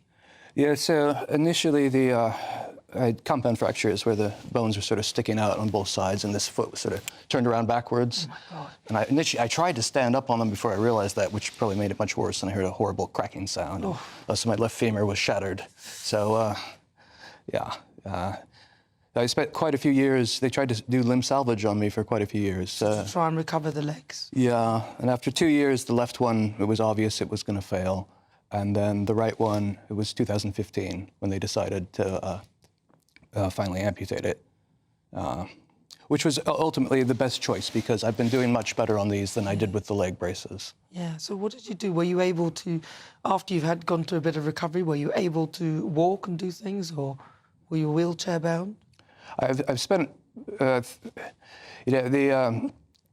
pretty much all IED victims, you don't just have an amputation or a surgery, it's usually a progression of surgeries throughout the years, and I'm sure I'll have more. So there's been plenty of times where I spent 6 months in a wheelchair, a year in a wheelchair, a couple months throughout the 16 years now. Okay. So. And what about your family? Are you married? Have you got children? Yes, I have married a British woman recently. We just had our 1-year anniversary in December. Oh, that's so cute, isn't it? That's lovely. We have some pictures, actually, I think. Oh, okay. Oh, we don't have... Oh, we don't. Oh, well, we got those pictures of you, so at home, there you are. Look, there you are with you. So we were talking about the kind of legs or the... your... Yeah, you want to have a look? Let's have a look. There you go. So this is what... They're fairly light. This is quite incredible, isn't it? I mean, technology has really moved on. Yeah, the NHS made that for me, actually. Really? I used to have them made at Walter Reed or through the VA, and the NHS was able to do that one for me. And why these? Because you see people with the ones that look like legs, but these ones don't really resemble the human leg. Why have you chosen... What's the difference in terms of you walking on it? So the nice thing about the ones that sort of have the fake foot shell is you can wear them with pants and no one notices, whereas these, everyone notices, and little kids will be like, "Mommy, that man's got robot legs," and that kind of thing, and, you know. But if you can get past that, it feels like you still have an ankle in these. Yeah. They're very light, and I wear them every day, and I do well on them. Isn't it? It's wonderful. And so you, the Invictus Games, talk to me about that, because a lot of people, Harry and Meghan have come into a lot of criticism over, in particular the Pat Tillman Awards. Remember that? I don't know whether you... Yeah, I did see Pat that. Tillman, who was a war hero from the US, and Prince Harry came to pick up the award, even though people were saying he shouldn't. The mother of Pat Tillman was very upset about that. Yeah. Do you think... what are your thoughts on the Invictus? What has it given you? And was Harry right to pick up that award? In your... Yeah. Well, I mean, I don't know too much about the Pat Tillman Award because, of course, Pat Tillman was an Army guy and I was a Marine, and we don't really...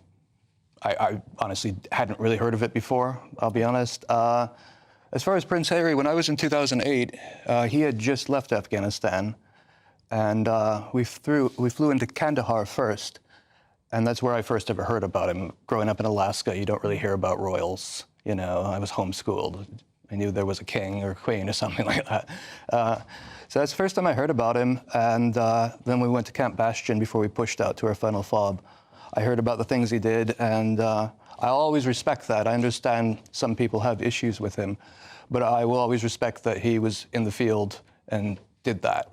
So I think that's all I'd probably say on that. Yeah, I mean, at least he's gone out there, but I suspect it was more, in some ways, it might be more trouble than it's worth, because a lot of people then have to try and protect him instead of maybe focusing on their mission, but all credit to him for doing that. So your achievements, I mean, you've earned medals and all sorts. Talk to me about your medals. You're wearing a load of them now. Oh, yeah, it's... The Purple Heart's probably the most recognizable, and there's a bunch of other ones. The one that a Marine's probably the most... the one that all Marines want is the Combat Action Ribbon. Okay. So very proud of that one. What does that mean? It means that you've actually served in combat.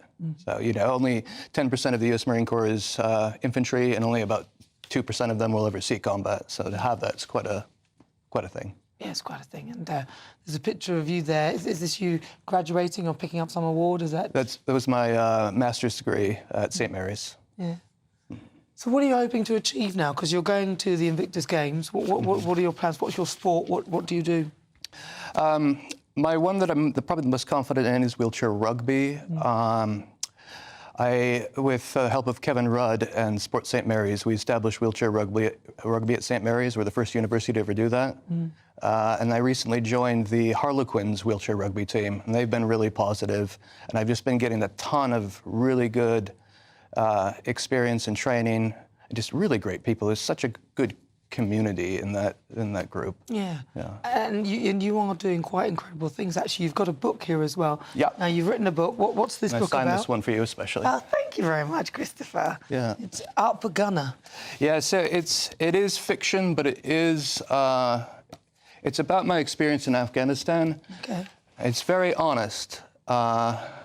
Most people say when they pick it up that they can't put it down. So you can find it on Amazon. I look forward to reading that. So, Up a Gunner by Christopher Bride. And of course, now you've got Invictus. What else are you doing in your world? I mean, do you work? Do you do other things? What's your... I'm, of course, a full-time PhD student at St. Mary's University. I did my master's there, as well as my bachelor's. I'm also the postgraduate vice president for the student union currently. I run the Fishing Society and several other societies. And then I also volunteer for Shock, Strawberry Hills, Overseas, Community and Concern, and various other charities. I'm also involved with the conservation movement with Safari Club International. I don't know if you know of Charlie Jacoby. He's our president. I'm his deputy president. And we're just starting to get that running up now. And then, of course, during the pandemic, I did a bit of volunteering for the NHS as well. Well, listen, Christopher, it's a real pleasure to meet you. Thank you very much for joining us. Good luck at Invictus. And I'm going to read this book. I'm going to look forward to that. Up Gunner by Christopher Bride, if you want to check it out. It's his sort of experience in Afghanistan. But it's not not all true, is it? It's just a story, is it? Or is it mainly? I'll say everything that's in it happened, but the order and who it happened and when it happened, it's a true story, but it's not historical, let's say. Nice. All right, I look forward to reading that. Perfect. All right, that is Christopher Bride. Thank you very much for joining us. Well, it's just gone 30 minutes after 5 o'clock, just gone 5:30. You're with me, I'm Nana Akua. This is GB News. We're live on TV, online and on digital radio. Still to come, the Great British Debate, and I'm asking, is it time to ban drill rap? You'll hear the thoughts of my panel, broadcaster and columnist Lizzie Cundy, and also political commentator Susie Stride. But first, let's get your latest news with Tatiana Sanchez.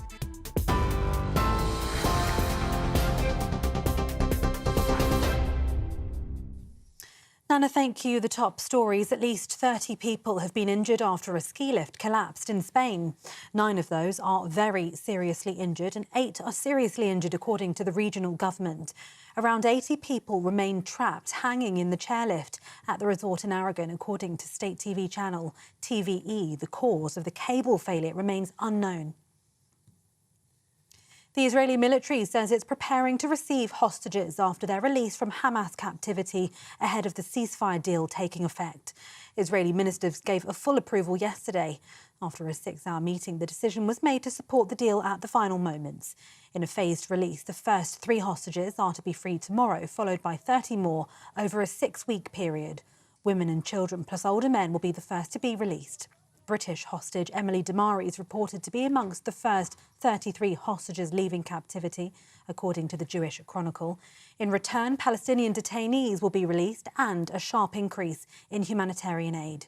This all comes as the Israeli army says it conducted strikes on 50 terror targets across the Gaza Strip yesterday. And police have warned pro-Palestine protesters to leave Trafalgar Square or face arrest after demonstrators broke through a police line as they marched from a rally in Whitehall. 8 people were arrested earlier today during the march in central London. The arrests are for public order offences and for breaching the conditions that have been put in place. The Metropolitan Police has posted on X since then, saying around 20 to 30 more people are to be arrested. Thousands of people are calling on the government to stop arming Israel. The pro-Palestine march had planned to assemble outside the BBC, accusing the corporation of bias. However, because of its proximity to a local synagogue, the Met Police has restricted the group to Whitehall. 1,000 officers are on duty. Those are the latest GB News headlines. For now, more from me in half an hour. For the very latest GB News direct to your smartphone, sign up to News Alerts by scanning the QR code or go to gbnews.com/alerts.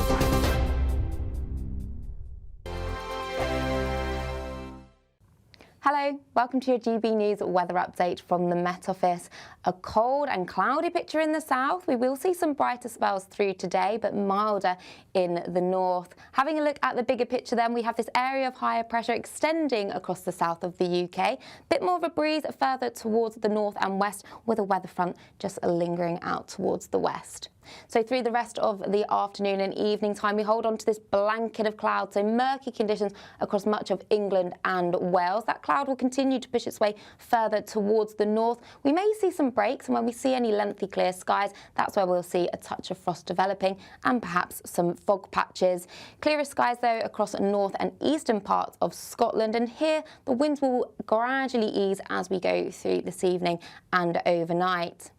So to start Sunday morning then, a bright but cold start across northern parts of Scotland. A bit more cloud further towards the south, but still cold here.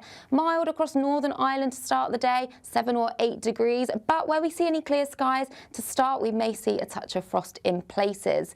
But otherwise, across the bulk of England and Wales, a cloudy picture to Sunday morning with some drizzle and even some snow grains from the English Channel just pushing their way further towards the north. So through Sunday, most of us seeing a cloudier picture compared to Saturday. Best of the sunshine across north and eastern Scotland, Island, with this weather front just slowly trying to edge its way eastwards.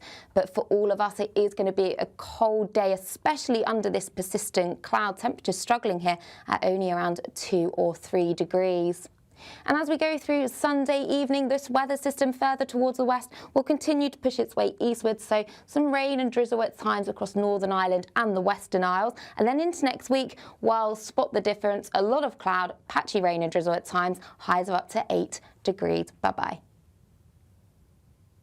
Headliners on GB News 11 p.m. every night. It's got 3 top comedians going through the next day's newspapers so you don't have to read them, which is great. That's a good point. He's lying. I mean, maybe he's not lying. That's Headliners every night from 11 p.m. and 5 a.m. as well on GB News, Britain's news channel.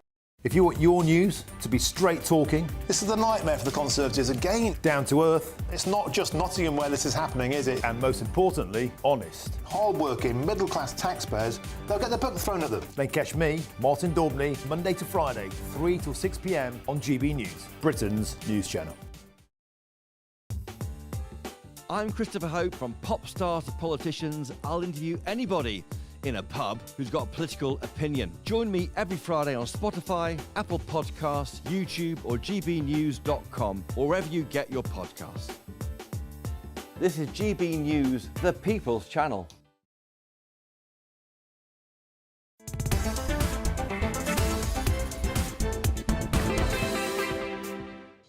Good afternoon, 37 minutes after 5 o'clock. If you've just tuned in, welcome on board. This is GB News.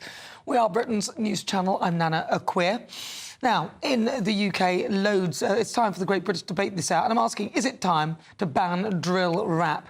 There are serious concerns which have emerged regarding the impact of drill music on violence, with critics arguing that its lyrics and imagery glorify gang crime and violent behaviour. Now, these concerns have been heightened following the case of the drill rapper Jake Fari, who has been recalled to prison after rapping about his 2008 murder of schoolboy Jimmy Mizzen, a crime for which he was previously convicted. Now, in the rap, Fari appears to gloat about the tragic death of the altar boy, even using the line, "Watched him melt like Ben and Jerry's." Fari was showcased on BBC One Extra and lauded by the DJ Theo Johnson as someone who really stands out. Now, of course, they didn't play that song or any of those particular tracks, but I mean, this is a genre that has gained popularity among young people, and can it really be held responsible for perpetuating violence? So for the Great British Debate this hour, I'm asking, is it time to ban drill rap? Joining me now, the chair of Haringey Independent Stop and Search Monitoring Group, Ken Hines. Ken, thank you very much for joining us. Welcome. Now, you know, the BBC, I don't know why they're even playing this kind of thing. Do you think it's time to ban this kind of music, this specific strand of music? Absolutely not. For the simple reason, yes, I do have concerns around certain lyrics that's being used. But if you're going to ban one type of music, first of all, young people invent it. They will find ways around that. They will find other ways of expressing themselves in that vile way. My thing is about we give them rights. We also got to look at the responsibility that they have to apply to those rights. For example, when you're doing this sort of music, if it's going to be something that's going to cause alarm or distress to another person, that needs to be looked at and nipped in the bud. If you can, and not only that, because I had a 50-year-old boy who was in a drill rap video. All he was standing there. He's the only one with no face covering. 6 months later, he ended up getting stabbed in the heart. He's lucky to be alive today. So I'm saying that can happen in many different ways, but I think we have to work with them to try to educate them about their own safety when they're involved in this sort of thing. Yeah, but literally, that doesn't sound right to me, Ken, because, look, I'm sure you would agree, I don't know whether you would actually, that if I was to send some offensive comments on Twitter or X, and then the law I would be in trouble. So Keir Starmer would chase up, the legal people would be at me, I would probably be arrested. We've seen somebody with 30 words from tweets from years ago become, they're arrested, and then it could affect their livelihood, their lives, and so on and so forth. This, to me, is a similar thing. You're inciting violence. So why is it allowed, and in particular with young people, when we can see that there is a problem? No, let's look at it twisted. If it's explicit in the way that you've just said, yes, that should be banned. But there's also positive lyrics you can use with the very same music. And I think we should be giving those people a platform to express it. I put a lot down to the music company, because they are the one that's glorifying and paying for these young men to spit out their vile, and they need to be held accountable for what they're promoting. I remember back in my days, it was lovers rock, but now that's all too soppy. We want the hard edge. You're not that old, Ken Hines. Lovers rock, I can surprise Ken. a few people. That's right. It's all about sweetness. So I'm thinking, why can't we have that back? Well, that's the point, though. But drill isn't the very notion of drill music that it is violent and offensive and inciting violence. Isn't that the whole point of it, which makes it different from rap and any other type of music? Isn't that the whole point of it? I've never heard any nice, soft, loving lovers rock style drill.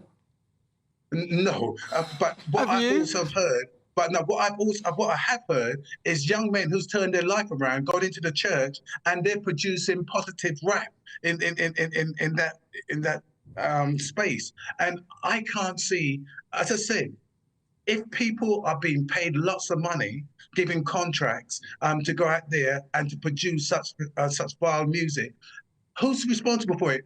I don't believe it's the person who may be having problems with their lives. I think it's the people who are paying them to produce this. And I'm pushing it and saying this is where we're at. So now the BBC, they are a problem then, aren't they? If they're actually playing this stuff, one extra, that's a problem, isn't it? Not the people who are actually doing it, but the people who are promoting it. Promoting it, and if they're allowing vile, intimidating or threats or glorifying murder to be part of their platform, they should be held accountable for what they've done. But this is the thing, though. I think we don't hold young people to account enough, and it's always the platform or somebody else. Or I agree that the platforms should be in trouble, and people are very angry at the BBC for even enabling any of this. But the bottom line is it's the people doing it who really need the punishment. If there was a more harsh punishment for these people, I mean, he's gone back to prison only because he showed off that he was in Greenwich, and he's not allowed in Greenwich, not for the music, but because he showed off where he was. But the point I'm making is that this music, I believe, should be banned because it is very negative. There's never any positive drill music. Surely, if we can't, what should we do then? Just allow it to carry on and just punish the platforms and let the young people carry on with it? No, I think it's right that this young man was returned back to prison, because he's on a life license. He should know, if he doesn't know better, he will know better, because he can, for the rest of his life, he's on license. So he will be held accountable whenever he steps out of line. As for the others, as I said, if people are going out there rapping about the challenges they face in their lives and things of that nature, I feel that, we've got some very sick individual, people who are struggling with their emotional trauma. And I don't believe punishment alone will work. I believe that we need to give them proper support, like what the mayor's pushing out there about having the mentoring program, because these sort of things I see on the ground can work for some. It's not going to work for all. It's like football. We don't throw the game out. We go and tackle the thugs in the game so that we can maintain the beautiful game. All right, well, you're far softer than me, Ken. I would have the death penalty ready for anyone who commits murder in that way. That's what I'd be doing. But Ken Hines, I'd have harsher punishments. Pretty good to talk to you. Thank you so much for your thoughts. That is Ken Hines. He's the chair of the Harrogate Independent Stop and Search Monitoring Group. Well, joining me now, my panel, broadcaster and columnist Lizzie Cundy, and also political commentator Susie Stride. It's not the broadcaster and commentator. I usually struggle with the Cundy bit. A lot of people do, darling. A lot of people It's a dangerous world in TV. Very dangerous. But Susie Stride, come on. Oh, well, there is so much to say on this subject. I mean, I spent years working with young people from difficult backgrounds, and a lot of young people very passionate about rap. And it's interesting what he was saying there, because rap music, I mean, and back in the day when I used to rap a little bit, actually, back in the day. And there's obviously... I'm not joking. I kid you not. I used to.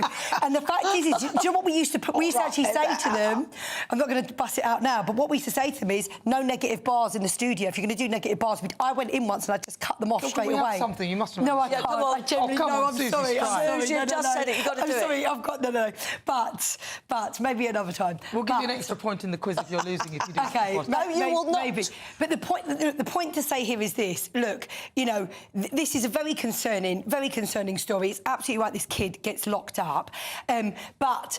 And I wouldn't necessarily be against banning it, but the fact is even if you did ban it, there are still issues there that are going to lead to violence. So we need things like mentoring, we need things like youth clubs. They've got a lot of that. Lizzie Cundy. These are songs of murder, make no bones about it. The lyrics boast of knives, killings, drug taking. They're bloodthirsty, violent lyrics, and it needs to stop, and stop now. And may I say how brave the mother of Jimmy Risen, who was on GB News, Margaret. Yeah. Oh, and I could have cried listening to her. And we have a responsibility as a society to stop this. And I feel really strongly about it, and I'm afraid I don't agree at all. No, I don't either. And like I said, I would be...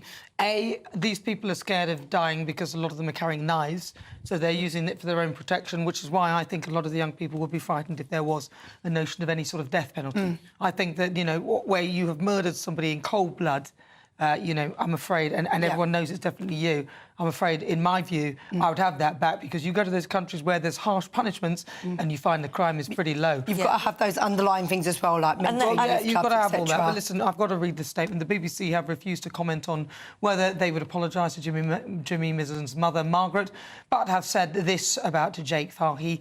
This individual does not feature on any BBC playlists. We've never played, as we pointed out, the lyrics to The Sun, the lyrics that they have printed. He's had 2 other tracks played twice.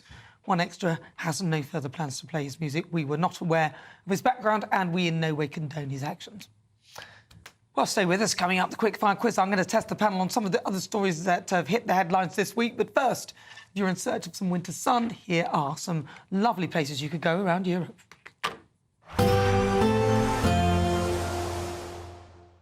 Dinner under the stars tonight? That reminds me of our travel insurance. You mean All Clear Skies? All Clear Travel Insurance sponsors GB News Travel Destinations forecast. For anyone hoping to escape the midwinter gloom in the UK and find some sunshine, well, things are improving across the central Med, but they are deteriorating in Iberia. We've had some decent sunshine, and that continues in Spain. But for Portugal, a band of rain moves in on Sunday, and that will progress across Spain into Gibraltar during the next few days. Meanwhile, this low, which was named Storm Gabri by the Italians, is weakening, so less wind and rain for Italy, but it stays breezy in the Greek islands. All Clear Travel Insurance sponsors GB News Travel Destinations forecast.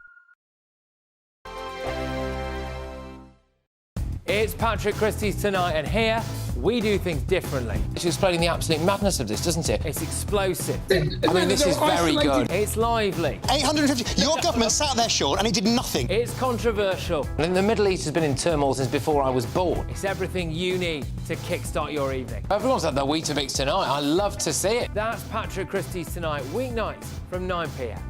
Only on GB News, the People's Channel, Britain's news channel. GB News Breakfast, every day from 6 a.m. Now, we're going to introduce you to Liam Wildish. Liam, well, I'd like to think he's a friend of mine because I follow him on Instagram, on TikTok there as well. You're a big fan, aren't you? Big fan, because there's what he does.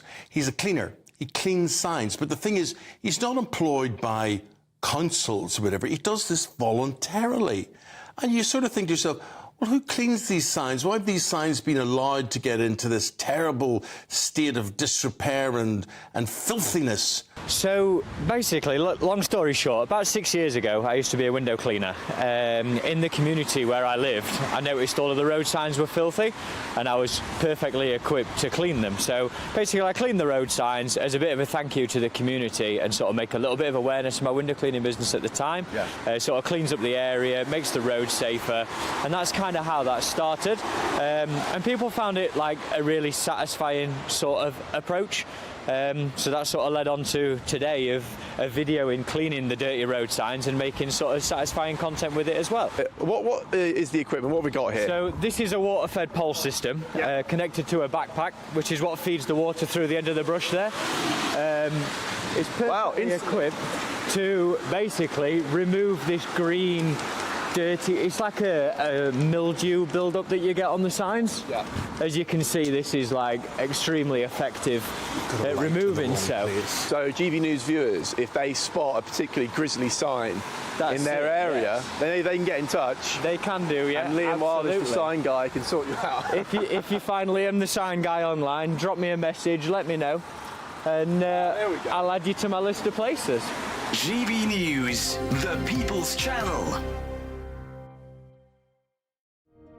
This January, history will be made again. Join GB News as we bring you full coverage of Donald Trump's presidential inauguration.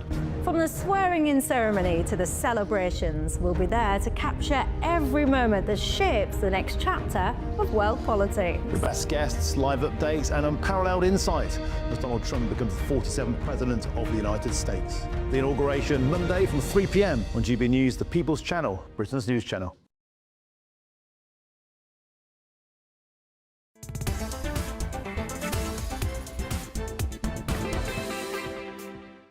Right, now it's time for the Quickfire quiz, the part of the show where I test the panel on some of the other stories hitting the headlines right now. I'm being quick and it will be fiery because Susie Stride will do a little beatbox for us, a little rap at the end. Joining me, broadcaster and columnist Lizzie Cundy. Your buzzer, please. And political commentator Susie Stride. Your buzzer, please. Play along at home. Let's do this. Question 1. Which actor said that they were fined £65 for riding a line bike to a London premiere? Was it A, Alex Pettifer, B, Paul Mescal, or C, Timothy Cholman? Lizzie Cundy. I'm going to go for A, Alex. Alex Pettifer. And you? I'm going to go for B. B, Paul Mescal. The answer is it's C, not you. Yeah, Timothy Chalamet or Chalamet. Question 2, closest answer wins. How much did the UK economy grow by in November as estimated by the Office for National Statistics? I don't know. I didn't think it did. Press your buzzer. Come on. Susie Stride.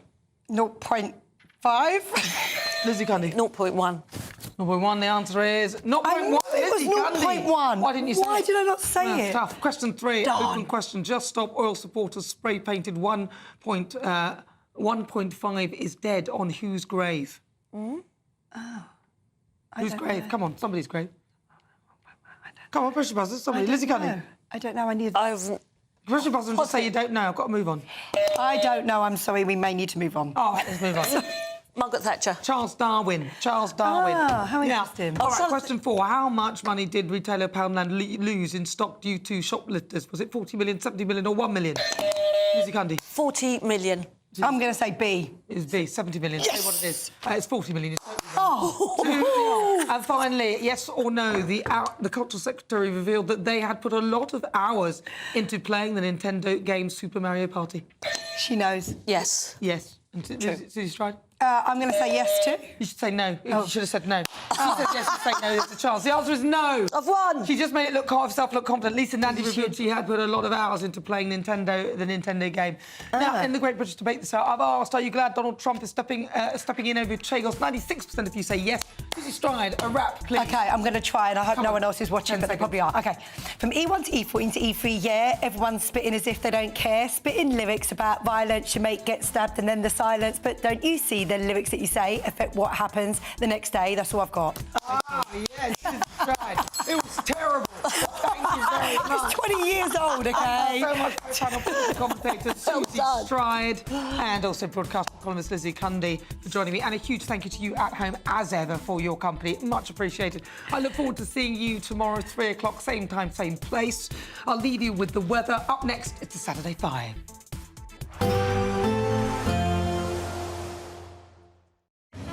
A nice bright morning will generate a lovely warm day, right through to the evening. Boxed Solar, sponsors of weather on GB News. Hello, welcome to your GB News weather update from the Met Office. A cold and cloudy picture in the south. We will see some brighter spells through today, but milder in the north. Having a look at the bigger picture then, we have this area of higher pressure extending across the south of the UK. Bit more of a breeze further towards the north and west, with a weather front just lingering out towards the west. So through the rest of the afternoon and evening time, we hold on to this blanket of clouds, so murky conditions across much of England and Wales. That cloud will continue to push its way further towards the north. We may see some breaks, and when we see any lengthy clear skies, that's where we'll see a touch of frost developing and perhaps some fog patches. Clearer skies, though, across north and eastern parts of Scotland, and here the winds will gradually ease as we go through this evening and overnight. So to start Sunday morning then, a bright but cold start across northern parts of Scotland. A bit more cloud further towards the south, but still cold here. Mild across Northern Ireland to start the day, 7 or 8 degrees. But where we see any clear skies to start, we may see a touch of frost in places. But otherwise, across the bulk of England and Wales, a cloudy picture to Sunday morning with some drizzle and even some snow grains from the English Channel just pushing their way further towards the north. So through Sunday, most of us seeing a cloudier picture compared to Saturday. Best of the sunshine across north and eastern Scotland, with this weather front just slowly trying to edge its way eastwards. But for all of us, it is going to be a cold day, especially under this persistent cloud. Temperatures struggling here at only around 2 or 3 degrees. And as we go through Sunday evening, this weather system further towards the west will continue to push its way eastwards, so some rain and drizzle at times across Northern Ireland and the Western Isles. And then into next week, while spot the difference, a lot of cloud, patchy rain and drizzle at times, highs of up to 8 degrees. Bye-bye.